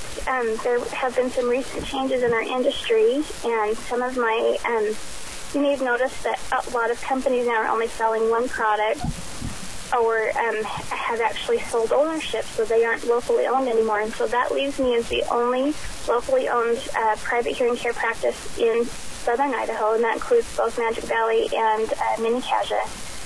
And I'm the only one that's independent. It means I'm not owned by a provider. I'm not owned by anyone else. I can choose to get whatever best technology is available. You're not locked into one brand or one manufacturer. We offer all of the major brands, and we have so many different options. The one thing about hearing health care is it's very personal. One size definitely doesn't fit all. We all have different needs. We have different hearing loss, and we have different goals. And I think I'm probably one of the best equipped to make sure that you get what you really need. Absolutely. Now, here's the big question. A lot of people are saying, well, now, just exactly where is she located at Mount Harrison Audiology and Hearing Aids? I'm going to let you specifically tell everybody the easiest way to get there. Sure. We are located right behind Minidoka Memorial Hospital. So if you head to Rupert and you know how to get to the hospital, and most people do it, you just, it's pretty easy to find off of, and I can't think of the streets. You put me on the spot. Anyway, get yourself to the hospital, and we're just north of the main ER entrance across the parking lot. We're in Unit 2 next to Minidoka Chiropractic. Very well said. And here's the big thing, the number. All they have to do is call and make arrangements for a hearing screening. And that number is? 312-0957. And we accept all major insurances, including Medicare. We have lots of different financing plans that are available and different things that we can do to make hearing health care affordable for just about anybody. Okay, now let's get back to this open house coming up on June 20th from 3 to 5 p.m. Ice Cream Social. My goodness, tell us more. Well, I'm so excited. We wanted to do something that would let people know just how grateful we are for the opportunity we have to serve our community. And so I thought, why not have a party at our office? And so we're inviting everyone to come. We're going to have an open house so you can come see the equipment we have.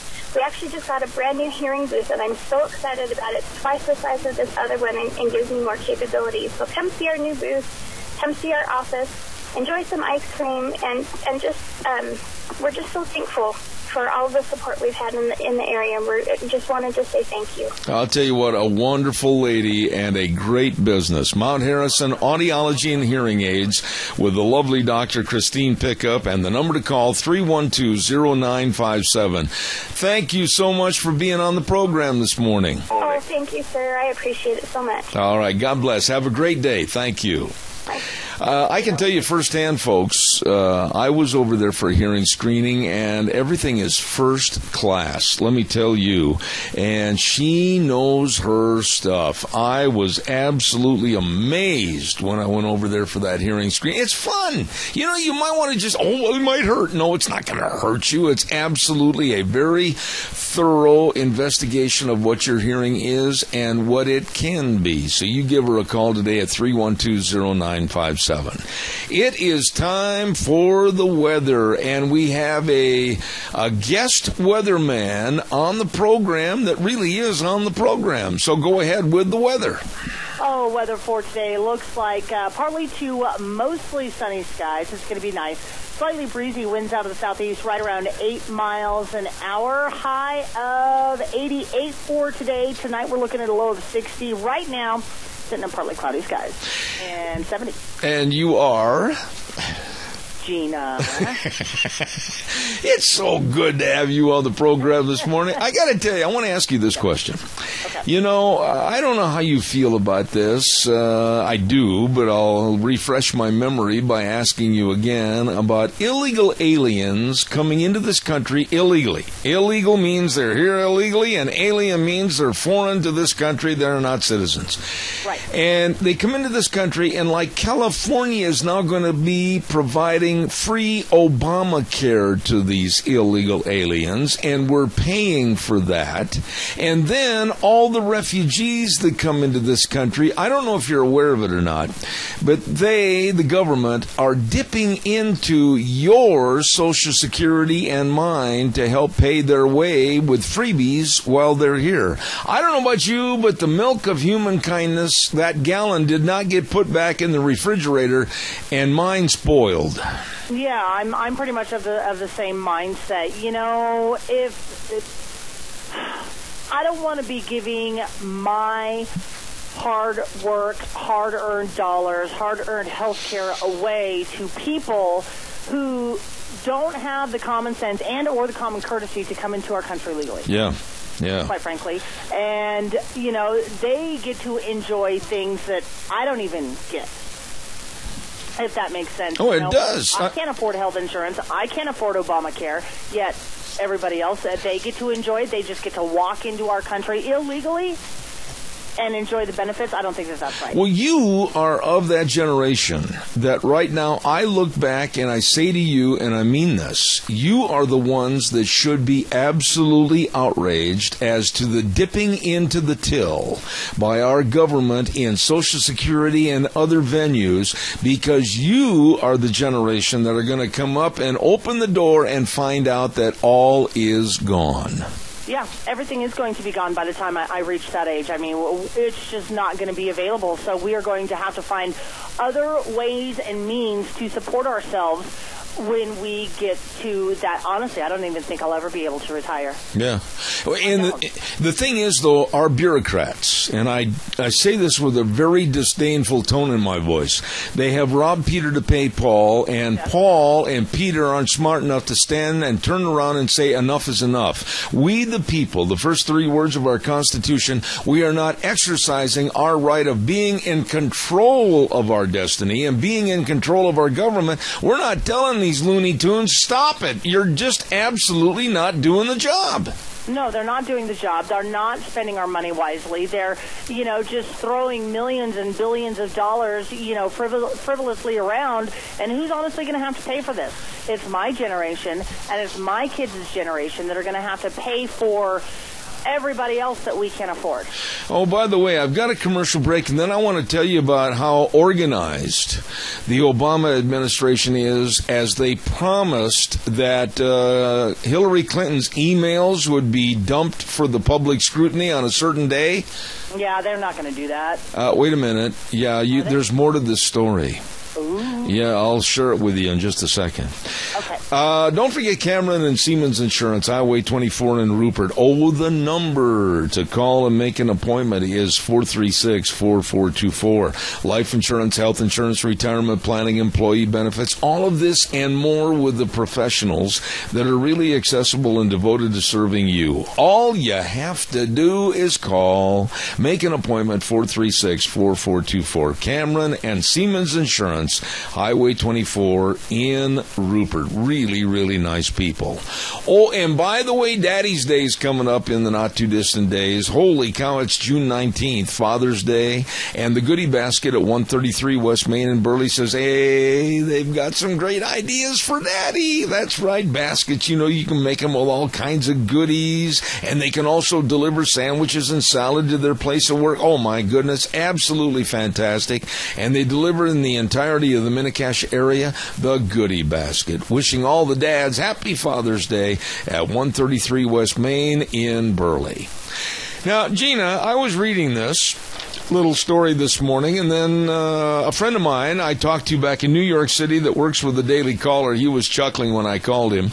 What's going on here with the Obama administration? Listen to this. The State Department has announced that it won't be releasing a treasure trove of Hillary Clinton's emails until after the presidential election, but they have picked the date that they will release these emails, and it is going to be on November 31st. Well, Gina, there is no November 31st. Oh, there is no November 31st. Isn't that interesting?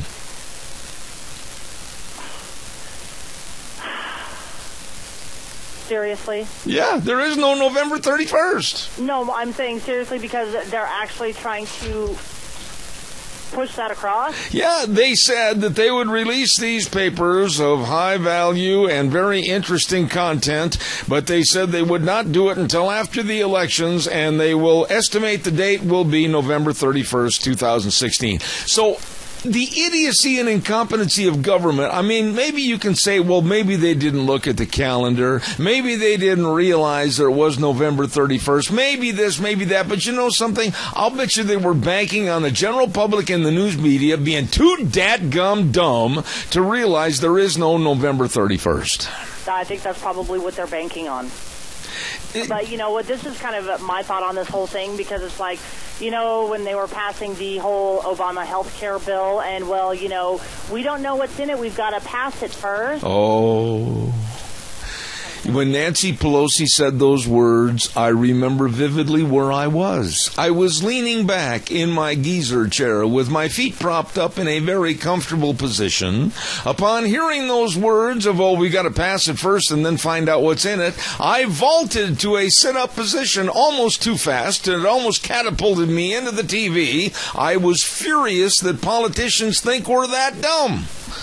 They honestly think that we are, and that, that they can. And when I remember when Nancy Pelosi had said those words, and my jaw dropped to the floor. And the crazy thing is everybody fell for it. As a young mom, and you just recently had a birthday, by the way, happy belated birthday again. Oh, which, by the way, thank you for the lovely plant. Oh, you're very welcome. But, there's a lot of hardships on you as a working mother, and I'm past that stage. But on my side of the coin, for the elderly and those of us that are wanting to retire in the not-too-distant future, they're taking everything away from us. They're making it increasingly hard for us to retire. And then the incompetency and the idiocy of the government saying, we get 20% of everything you draw out of savings. I've already paid tax on that money, and now they want to get their gritty hands on it again. This is ludicrous. It is absolutely crazy the way that they honestly are playing the American public, and the American public is buying. Do you think, honestly, that this election, I've only got a couple of minutes left, but I want your opinion. Do you think that people in general, whether it's Idaho, California, Florida, Massachusetts, whatever, I am afraid that a lot of people are going to stay home and not vote, and I think we may see one certain person benefit because of that, and that one certain person will be Hillary Clinton. What are your thoughts? Funny thing that you should mention that. I was talking to my dad last night, and of course he doesn't know who to vote for. And he honestly said to me last night, he's like, I don't think I'm going to go vote. And I'm like, Dad, don't throw your vote away like that. I said, because I'm on a different political spectrum than he is. I said, but Dad, don't throw away your vote. I said, it doesn't matter. It does matter who you vote for, but if you are not wanting to vote for your candidate, but you're not wanting to vote for my candidate, then vote for the independent. Yeah. I said, don't throw away your vote. Let your voice be heard. And that goes across the board for everybody. Don't throw away your vote. Absolutely. And this attitude of, well, I just ain't going to go vote because my vote don't matter. That is absolutely barnyard material. I don't go along with that thought at all. And it's nothing more than a form of laziness to shirk your duties and responsibility as an American and not go vote. Well, but here's the thing. They'll also complain about everything, about how, well, so-and-so does this, and, well, I don't believe with so-and-so's policies, but yet they didn't get out and vote. Yeah. When I find out that they didn't get out and vote, I just tell them, look, your opinion is not valid unless you get your fanny to the ballot box. Once you get to the ballot box and you make your choice, then you have the right to complain. But until such time you do so, I don't want to hear it. I know you well enough that I doubt seriously if the word, quote-unquote, fanny was used. No, well, the word fanny was not used, but I figured that's probably the one I should use. Oh, hey, we've got an interesting segment coming up next half hour, Gina, and a gentleman by the name of John LeMay from down in New Mexico is going to be filling in for Dr. History this next half hour, and he's written a lot of books about some of the Old West heroes and anti-heroes, Billy the Kid, etc. And we're going to get his take on whether Billy the Kid really met his demise like history tells us, and I think that'll be kind of interesting. And then at 10:32 this morning, we're going to have Will Coggin on from the Center for Consumer Freedom, and they're going to be talking about the money that you might send to the Humane Society and PETA and others is just helping others buy new cars. I can buy that, but I'd love to hear the story. All righty. You've done a great job this morning. It's such a treat to have you back over there at the station, if at least for one day. And I want to remind everybody, I had a couple of calls. Wheels had some appointments today. He will be back tomorrow. He is A-OK. Don't worry about him. And he'll be back in the saddle tomorrow morning, according to what I've heard. Yes. All right. We're going to head for the news right now and listen to what the big boys from CBS are going to say or do to put us under everything we've tried to work on for the last hour. And then we'll be back after the news with more. Zeb at the Ranch, good morning to you. Oh, my goodness, here we go. Looks like a nice day outside today. Zeb at the Ranch, good morning to you. I'm Zeb Bell with our major sponsor, your Magic Valley Les Schwab Tire Centers, all 7 locations serving you, along with some of our great advertisers like Western Waste Services, always at your disposal. Call them at 734-6969. We are going to go to Dr. History momentarily. Stand by, but I also want to remind you about the Silver State Stampede in Elko, Nevada, July 7, 8, and 9. The oldest rodeo in the Silver State of Nevada. It's going to be ripping good like it has been for years. Started way back in 1913. It's going to be another great production this year at the Elko County Fairgrounds. Don't forget on Thursday night, the big tri-tip dinner along with the Old West bronc riding. Family entertainment at its best. And then on Friday and Saturday night, the PRCA Rodeo at the Silver State Stampede in Elko, Nevada, July 7, 8, and 9. Don't you miss it. Right now, it's time for Dr. History. And not Dr. History. No. Not Dr. History. Yes, it is. I thought it was, we were doing John LeMay. We are, because he's our guest host. Oh, okay. My bad. No, that's all right. Just jump in and scare the daylights out of me anytime you want to, lady. Scare the daylights out of me, too, mister. Okay. Holy smokes, I thought, where's she coming from? It's scary. Anyway, back to what I was saying a moment ago before I heard that voice called God.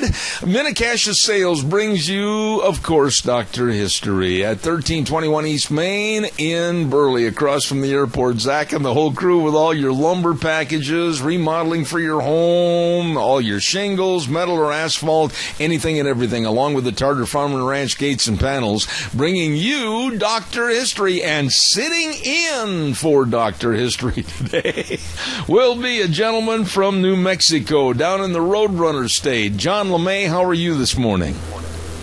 Hey, Zeb, I'm doing great. Happy to be here. I tell you what, you won't ever get a more loose-jointed introduction than what I gave you just then. Y'all had me a little scared, too. Well, listen, everything works out well. All you have to do is persevere. Anyway, I'm glad to have you on the program. Give us a little background about John LeMay and what you do. Sure. Well, I'm from Roswell, New Mexico, where the aliens crashed. We're not going to talk about that today, hopefully, but I'm a past president and archivist for the Historical Society for Southeastern New Mexico that's located here in Roswell. We have a great archive center here, so if you're a researcher in New Mexico, don't forget about us. Oh, am I going to enjoy this conversation with you. I absolutely am devoted to Western and cowboy history.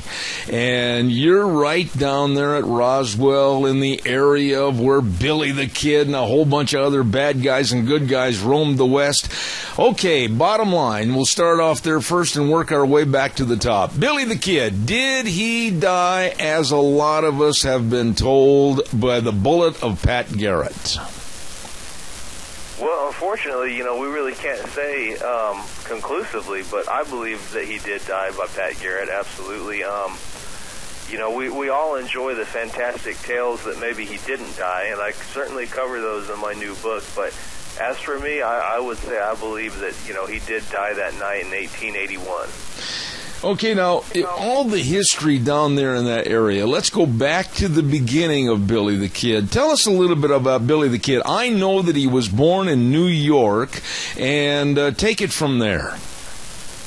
Okay, that's interesting you bring up the New York thing, because for many years, people thought that was just a myth that he was born in New York, but a couple of years ago, Frederick Nolan actually discovered some proof that he probably actually was born in New York, so that's right.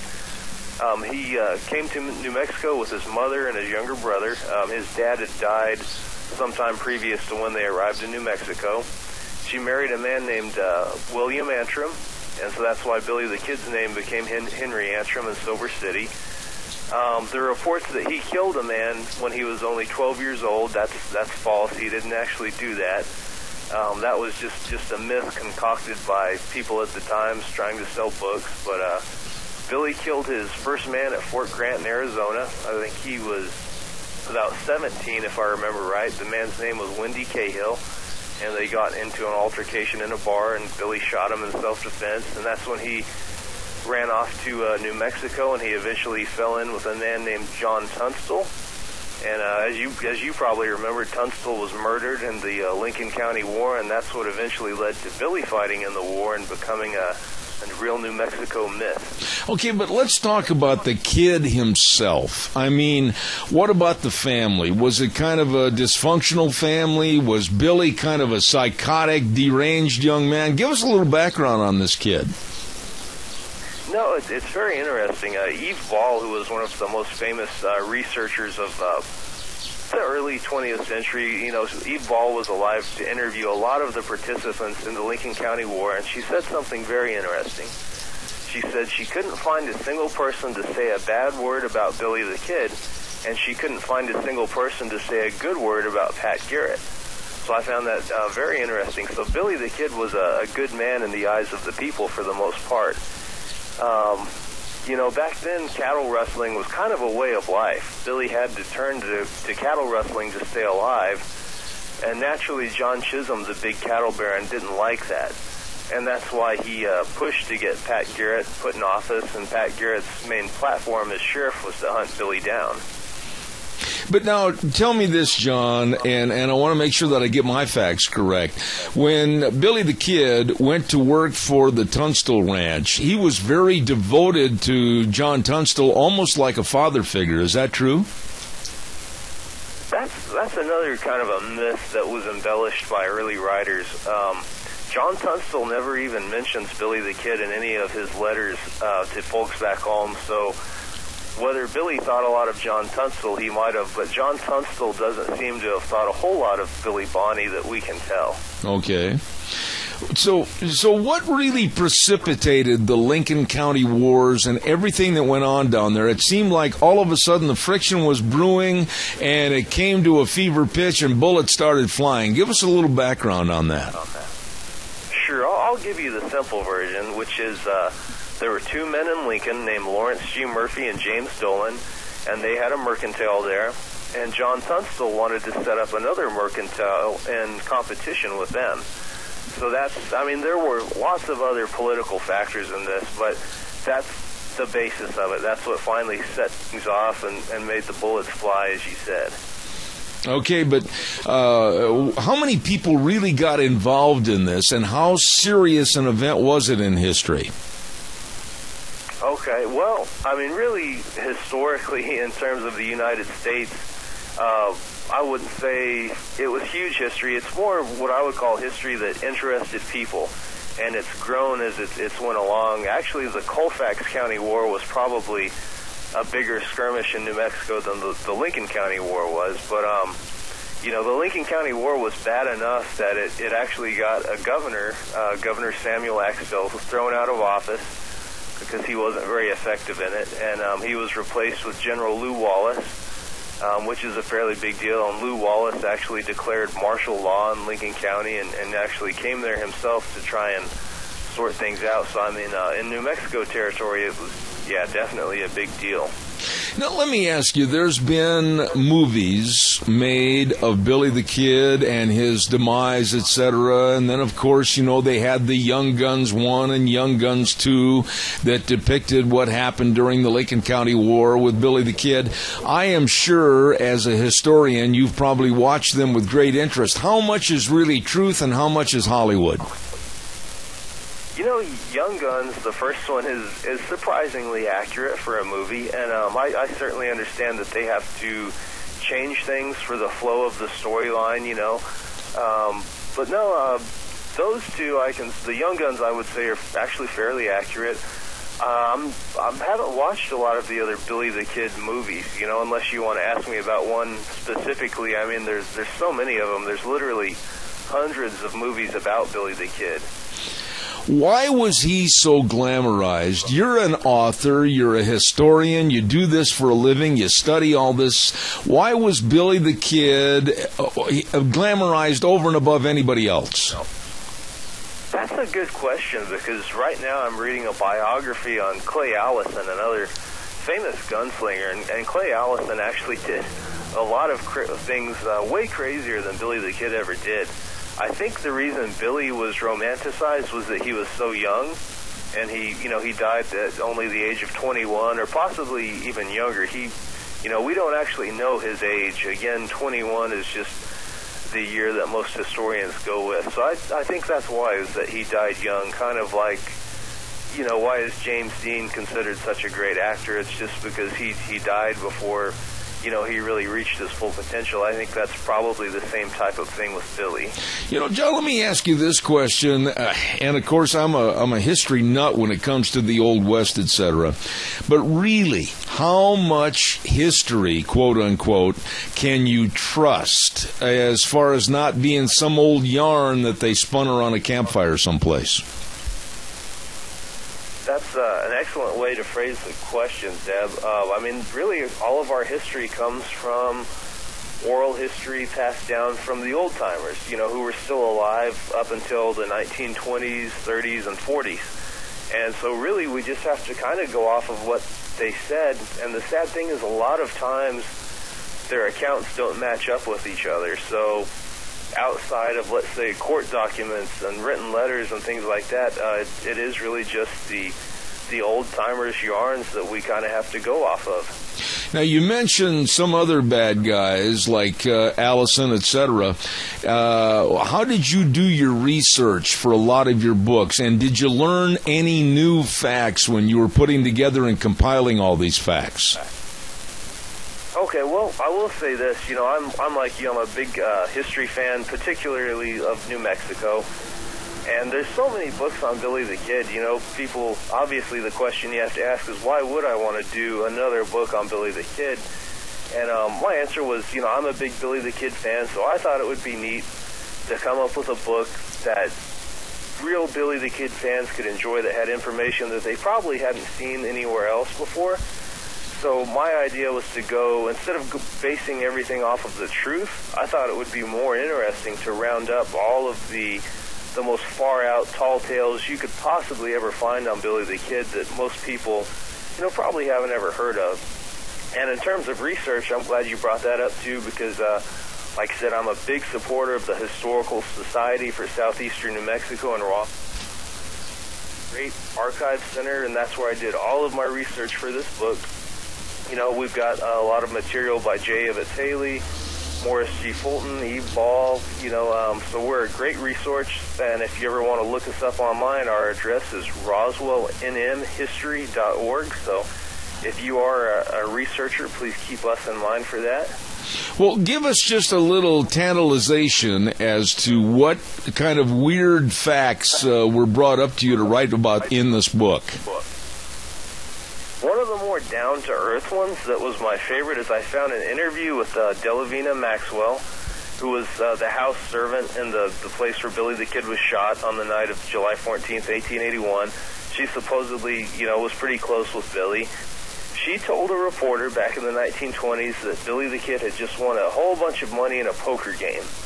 And Billy had just bought some new pants, and he brought them to Delavina, who did his sewing for him, and asked her, would you sew this money up in the belt of my pants so it'll stay hidden?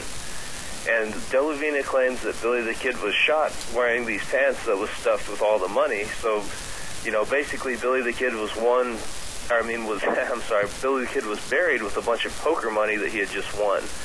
That's a story I don't think anyone's ever heard, and that's probably forgotten. It's probably also not true, but it's still, it came from Delavina Maxwell, so it has some credence for that reason. John, everybody... another good example, just since we're talking about tall tales, that I think everyone would get a big kick out of. If you're a fan of Western history, you've probably heard of the Lost Adams diggings. Yes. Have you heard of those, Deb? Yes, I have. Okay, well, I actually managed to find a story about this old man named Walk-Along Smith, who died in the late 1930s, I believe. he had supposedly come very close to finding the lost Adams diggings right before he died. But that's not the strangest part of his story. After he died, the old-timers began to say, well, Walk Along Smith was actually Billy the Kid, and he had run off back east to go to school, and Pat Garrett and Governor Wallace had created this conspiracy to help him escape, and then Billy the Kid came back to New Mexico to find the lost Adams diggings, and if he found them, he was going to turn all of the money over to the state. I mean, you really don't find a story more wild and crazy than that. Well, now, wasn't there a segment at the end of one of the Billy the Kid movies with the Young Guns 1 or 2, I can't remember, to where Emilio Estevez played an old miner by the name of Walk Along Smith at the end of the show, which gave you the thought that maybe Bill the Kid didn't die by Pat Garrett's hand? Sure, that was okay. Emilio Estevez was playing not Walk Along Smith, but Brushy Bill Roberts. That's it, yes. The most famous of all of the Billy the Kid claimants that popped up after his death. You know, let me ask you this. I have a chapter on Brushy Bill and also John Miller. Basically, all of the Billy the Kid doppelgangers, you could say, get a mention in my book.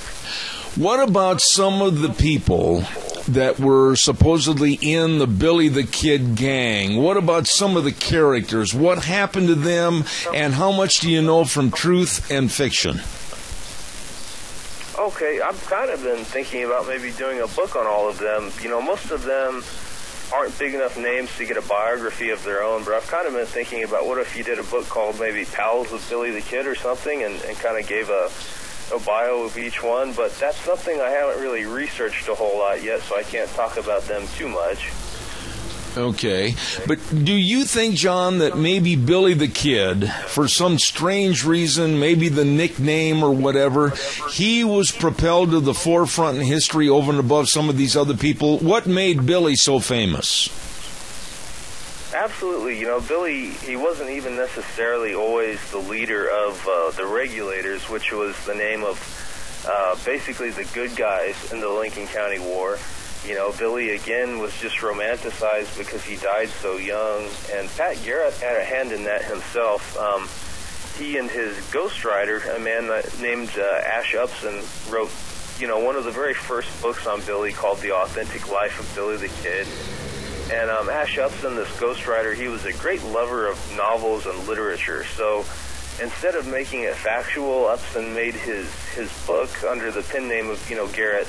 He made it very romantic, and that definitely helped in making a myth out of Billy the Kid.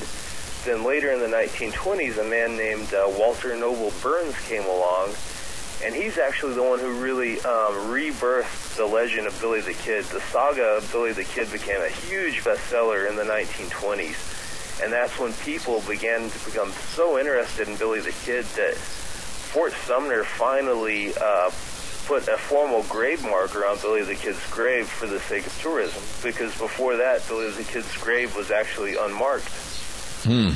Now, here's another subject for you to possibly think about in writing some of your books. What about some of the nicknames of the Old West characters, whether it's Billy the Kid or whomever? How did they derive so many different nicknames?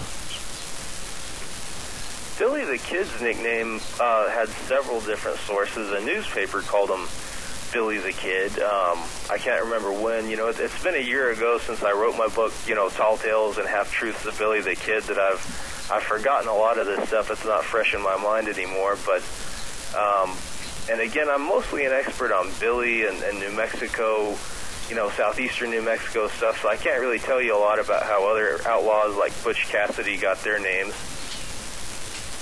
But, you know, the history of the Old West and the nicknames and the aura of the Old West.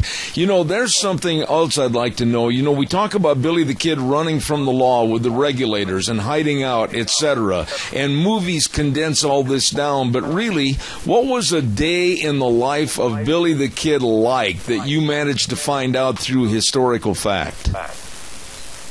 I would say a day in the life of Billy the Kid, depending on the time period, probably definitely during the last 2 years of his life. A day in the life of Billy the Kid would just be riding out on the range and probably stealing some cattle from John Chisholm and then driving them to Tularosa to sell to Pat Coughlin over there. You know, so basically it was just cattle rustling. A lot of cattle rustling mixed in with maybe a few poker games and having a drink in the saloons. I mean, it's your typical, you know, movie cowboy lifestyle. Mm-hmm. Now, in your books, let's talk quickly in the time remaining about some of the other characters that you've studied. Give us kind of a real short insight as to some others that we may have thought were Western folklore, but there's a lot of truth to the fiction. Give us something else. Oh boy, you got me a little stumped on that one. My mind's all in Billy the Kid mode. I also did a book on Pat Garrett, and I enjoyed doing the book on Garrett because I got to delve into a lot of Garrett's friends, and Garrett's friends to me were way more interesting than Billy the Kid. For instance, Garrett was friends with this guy in El Paso named Tom Powers. He was a one-eyed saloon owner. He owned the Coney Island Saloon, and it's just a lot of fascinating history on him that I found, you know, and again, Garrett just had a lot of really interesting friends. Okay, here's one for you that most people don't know. The man that performed the funeral service for Billy the Kid, his name was Hugh Leeper. And Hugh Leeper was, they called him the Sanctified Texan. He knew Scripture real well. But one day, they actually found a wanted poster that matched Hugh Leeper's description. And once Hugh Leeper found out about it, he admitted to being a criminal for some unknown crime in the South, and he took off. So I always thought that was funny that the man who performed Billy the Kid's funeral service was himself a criminal. Oh, my goodness. You know, John, I'm going to ask you, next week we're going to try to call you back and get some more facts and figures and everything. Now, tell us about your books real quick. I've only got a minute left. Where can they find your books? Sure. Well, if you live here in New Mexico, you can probably find them at just about any bookstores. Especially, I'd encourage you to buy them from local museums. But again, the title is Tall Tales and Half-Truths of Billy the Kid. And, you know, obviously, if you're having trouble finding it, just look for it on Amazon. It'll pop up really easy. Again, I'm a big Billy the Kid fan, and if you're a big Billy fan, you know, I wrote this book for people like you, so I definitely think you'll find, you know, something interesting in there. It's not a retread of all the history you already know. It should be all new and interesting stuff. I'll tell you what, this man is very interesting to talk to, and I'll look forward to having him back on the program. John LeMay from Roswell, New Mexico. God bless you, John, and we'll talk to you next week. I'll give you a call beforehand. I look forward to it, Zeb. Thank you. Thank you, sir. Appreciate it.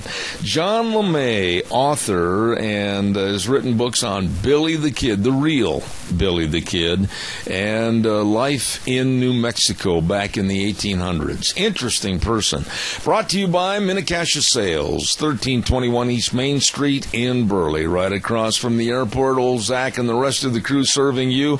As I've said, they've got it all for you over there. All your lumber, all your shingles, all your windows, hey, don't forget those Tartar Farm and Ranch gates and panels. Absolutely the best.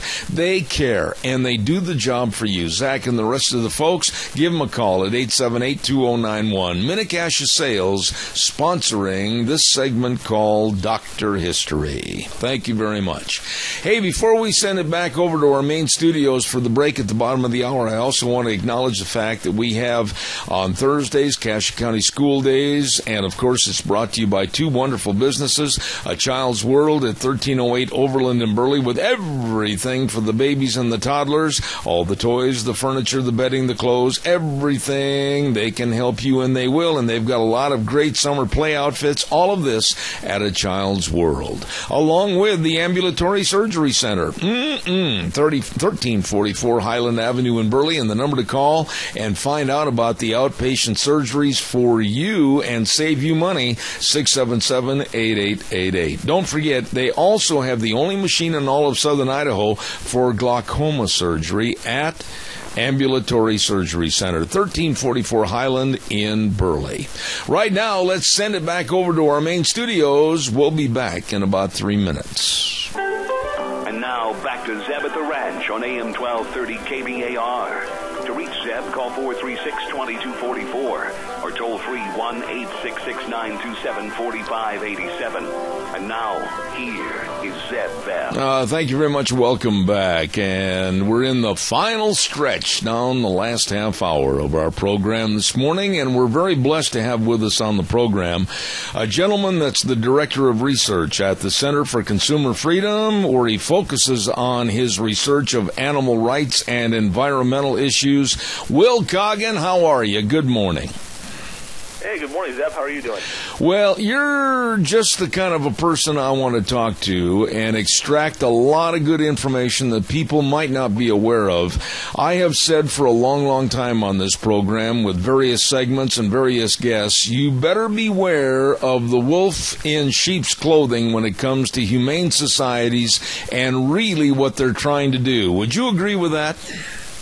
Absolutely. I mean, there's plenty of good actors out there, but like you said, there is a big wolf in a sheep's clothing that's hanging out there. Why do people, do you think, Will, just automatically open up their checkbooks and contribute to whether it's Humane Society of the United States or PETA, etc.? They really don't know where that money's going and what it's being used for. Sure. Well, I mean, you, me, and basically all other Americans love animals. And, there's something like 80 million households, maybe even more than that, own pets. And so they see these ads on TV and they say, hey, I love animals too, and here's a charity that claims to be doing good work for cats and dogs. And so, you see that kind of message, it resonates. I mean, who doesn't see sad pictures of cats and dogs and want to help? And so these groups like, HSUS, they prey on people's values and people's care for animals to raise a bunch of money from them and then spend it on other things.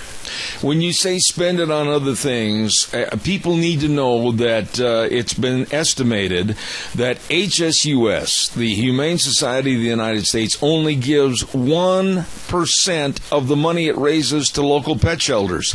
Talk about that a little bit, if you would, please, Will. Sure. Well, I mean, if you go to HSUS's tax return, all charities, and we encourage this, just as a general practice, to check out charities before you give. All charities have to file a publicly available tax return, and so you can kind of get at least an idea of how a charity is spending its money and on what. And so, if you go to HSUS's tax return, they have to tell you when they give grants to other organizations. And so, we went to their tax return. And we said, hey, how much money is HSUS giving to local pet shelters? And yeah, it's about 1% of the money they take in, only 1%. And on top of that, HSUS does not run any pet shelters internally. And so, they're raising money off cats and dogs, and they're really preying on people's, emotions for these animals. And their care for these animals, and yet that's not where the money's going. Absolutely. So, we've been able to track millions of dollars instead being spent on lobbying efforts and sort of propaganda efforts against hunting, against farming and ranching, and so on.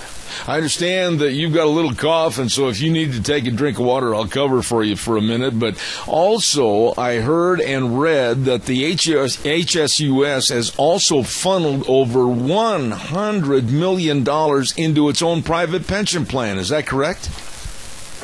Yeah, it's the pension plan as well as these Caribbean accounts that it has offshore. And so the pension plan, that's been going on $2 million, $3 million a year for a number of years now. And then on top of that, recently, we've been seeing major offshore, I guess you could say, stocking away of money that is intended for animals. And so what we saw was in 2012 through 2014, that was about $100 million that went offshore into Caribbean accounts. And so you have to wonder, why is the money being sent offshore, and can't this money be spent on an actual charitable purpose, helping animals today that people are under the impression the money is being used towards? When they have these tear-jerking commercials on network television and everything, people need to realize that the dollar bills that they're contributing out of their billfold or their purse or their money clip are making these commercials basically just for the elaboration of getting more money back for the main people of HSUS. It's really not doing that much for animals whatsoever, is it? No, it's very inefficient. And they've been actually exposed repeatedly by a well-known charity watchdog called Charity Watch, which takes a tough look at the financials of various charities, not just HSUS, but also charities in the health and cancer charities and military and veterans charities. It's a good watchdog called Charity Watch, again, and check them out. But yeah, I mean, it's a problem not just with HSUS, but generally with a lot of these large national groups, is that they engage in what's essentially factory fundraising. They raise money, and they spend the money raising more money. It's just a continual cycle of raising money, and then the charitable aspect is kind of taking second fiddle to raising money. And so we have a very simple message with at Humane Watch when it comes to HSUS. We say give local. A lot of people like to buy local. They want to support businesses in their local community. And we say, great, but the same kind of value, same kind of attitude, you should also support local charities in your community because, for one, they probably don't raise that much money to start with, and two, because they're based locally, you can see the work they do, and it's much easier to hold them accountable than if it's some group, off in Washington, D.C., like HSUS, that raises over $100 million a year.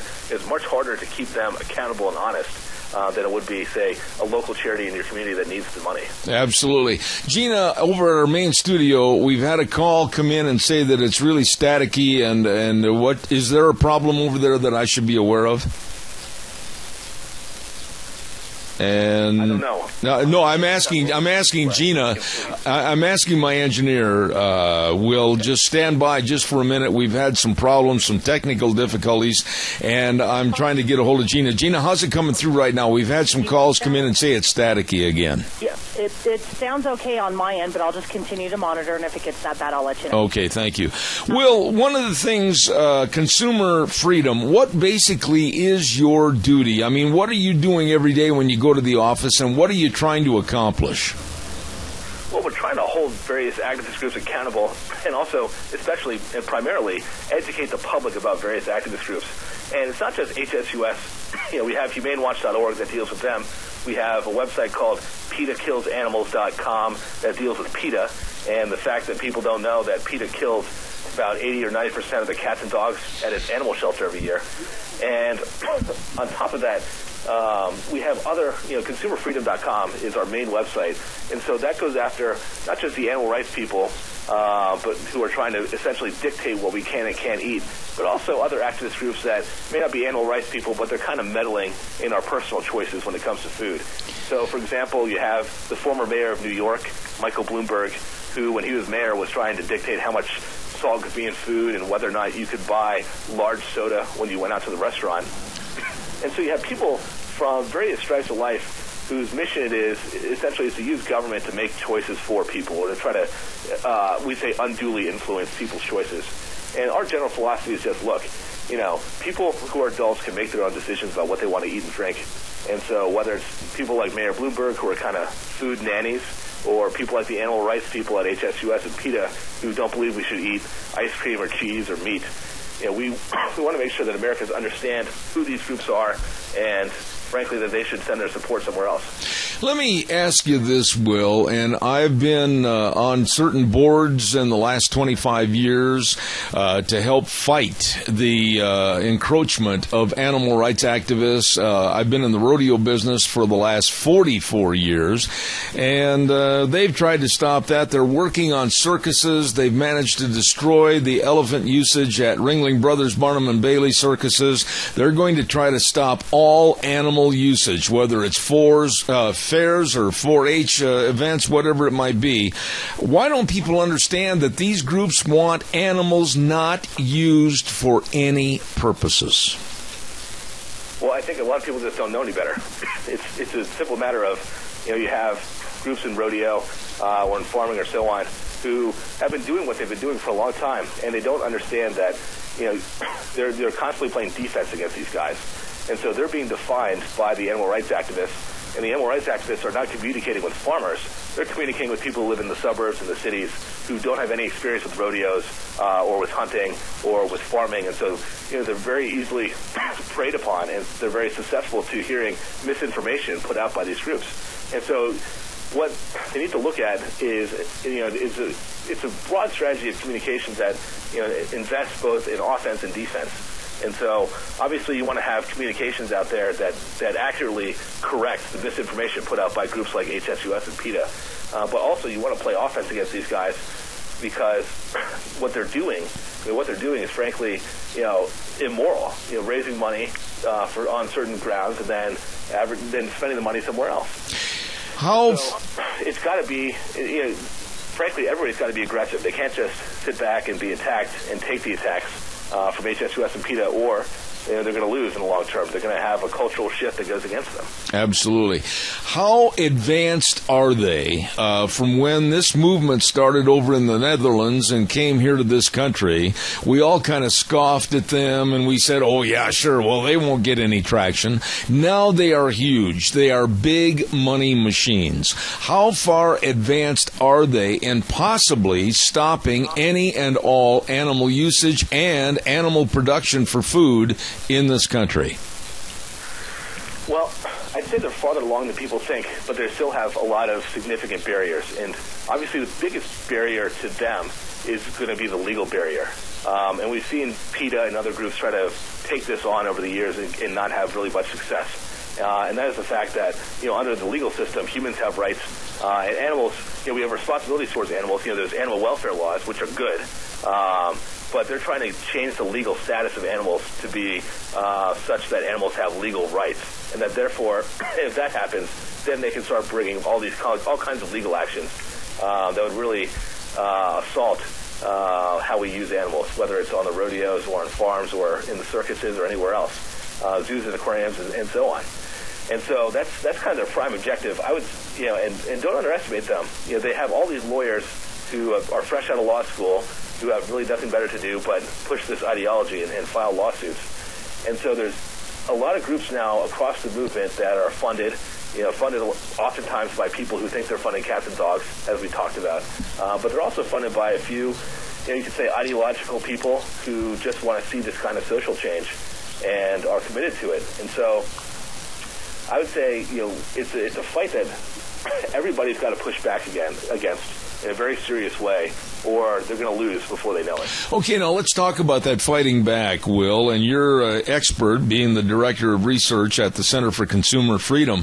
Whether it's an FFA gathering or whether it is a 4-H steer show or a horse show, a dog show, whatever, they're going after all facets of animal ownership, and they don't believe in animal ownership. They want to just basically have us humans be guardians, and they're trying to tip the whole scale of animal production in this country upside down. So what do we do? How do we fight back against these people?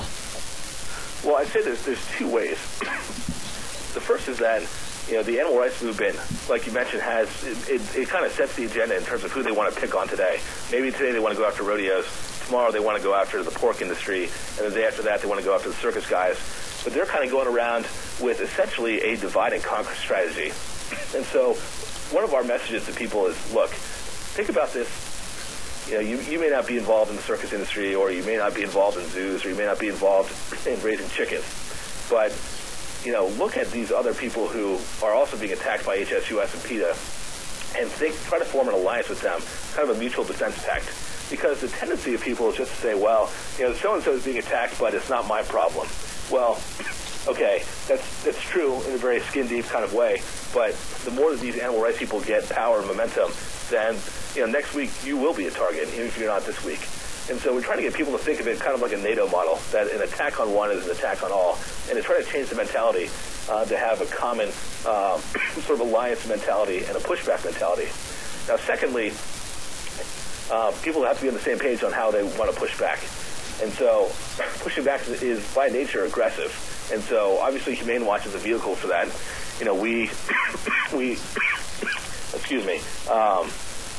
We provide sort of a platform that people can use to educate people about HSUS and just say, look, these guys are not who they say they are. They're kind of a scam.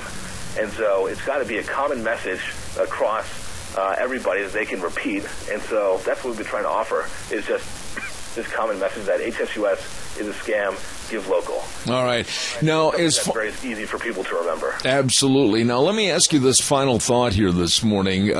These animal rights activists, HSUS, etc., they have basically stymied medical research, using medical research on animals for the furtherment and the betterment of mankind. And, boy, I think we're at the tip of the iceberg. I think these people want to stop any and all research altogether. What are your thoughts on that?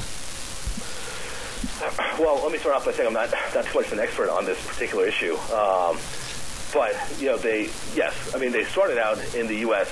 really focusing heavily on one, animals being used for food, but two, animals being used in medical research. And, my understanding of the issue is that, basically the entire medical research community has kind of adopted sort of a 3 R's method, which is, we want to reduce the use of animals in research when it's possible. And that's really the catch is, they want, they're all for reducing the number of animals used in medical research, but again, there has to be an alternative that's out there. And so right now, my understanding is that for a lot of diseases that we're trying to study and find improved cures for, we need to use animals. And these guys are making that as hard as possible, and they want to stop that. And so, again, I think it comes down to a matter of, because there are no alternatives in a lot of areas right now, this is a very important fight. On medical research, we got to make sure that the science is followed, and that, frankly, humans can have all the tools they need to try to make, improve the welfare of humans. Absolutely. I hope you take care of that cough. I wasn't so sure you were going to make it through the program, but God's blessings to you. Take a big old cough drop, and I'll call you again, and we'll have you back on the program. Will Coggin, thank you. Thanks, Ev. All right. Take care. Poor guy was suffering with a bad cough during that whole segment, and I've been there and done that, and it's really hard. He's the director of the research at Center for Consumer Freedom, Will Coggin, and we're going to have him back and talk more about this issue in the future. And, one of the key things I want to remind you about this interview is that when you see those commercials on television, the poor puppy dogs and the kitty cats and everything, remember HSUS, Humane Society of the United States, only gives 1% of the money it raises to local pet shelters, and the organization has funneled over $100 million into its pension plan and offshore Caribbean hedge funds. Don't trust these people. We're going to do the weather forecast right now, and the weather's brought to you this hour by Scarro's Meats. Oh, my goodness, delicious. 331 North Road, Jerome, the number to call, 324-7657. They are changing the way we eat, one delicious bite at a time. Don Scarrow and the rest of the crew, your hometown meat cutter, locally owned custom meat processor for over 20 years. Right now, here's the weather, and we'll be right back.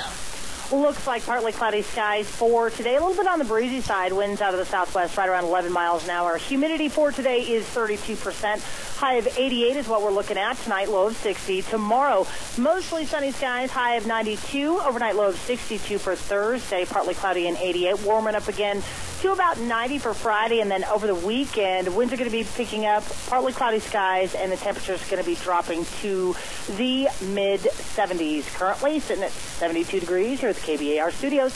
All righty. Thank you, Gina, for the weather. Brought to you by Scarro's Meats, 331 North Road, Jerome, 324-7657. Changing the way we eat, one delicious bite at a time.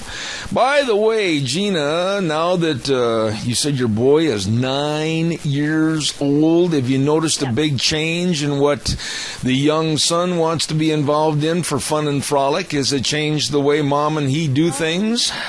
He wants to be a little bit more active. Of course, he loves to go and hang out with his friends and stuff like that. I got him into Taekwondo. Uh-oh. Yeah. Well, he wanted to do it, and, there was some rules, obviously. You have to keep good grades. You have to be a respectful young man, and, just the basic rules. And so got him involved in Taekwondo. Of course, he loves any sort of outdoor game, and he loves to hunt and fish. Okay, now wait a minute. Taekwondo. When he comes home and he says, Mom, can I show you what I learned at my Taekwondo class? What does Mom say? Absolutely. salute me. Show me what you got. And how many times have you wished you wouldn't have said that?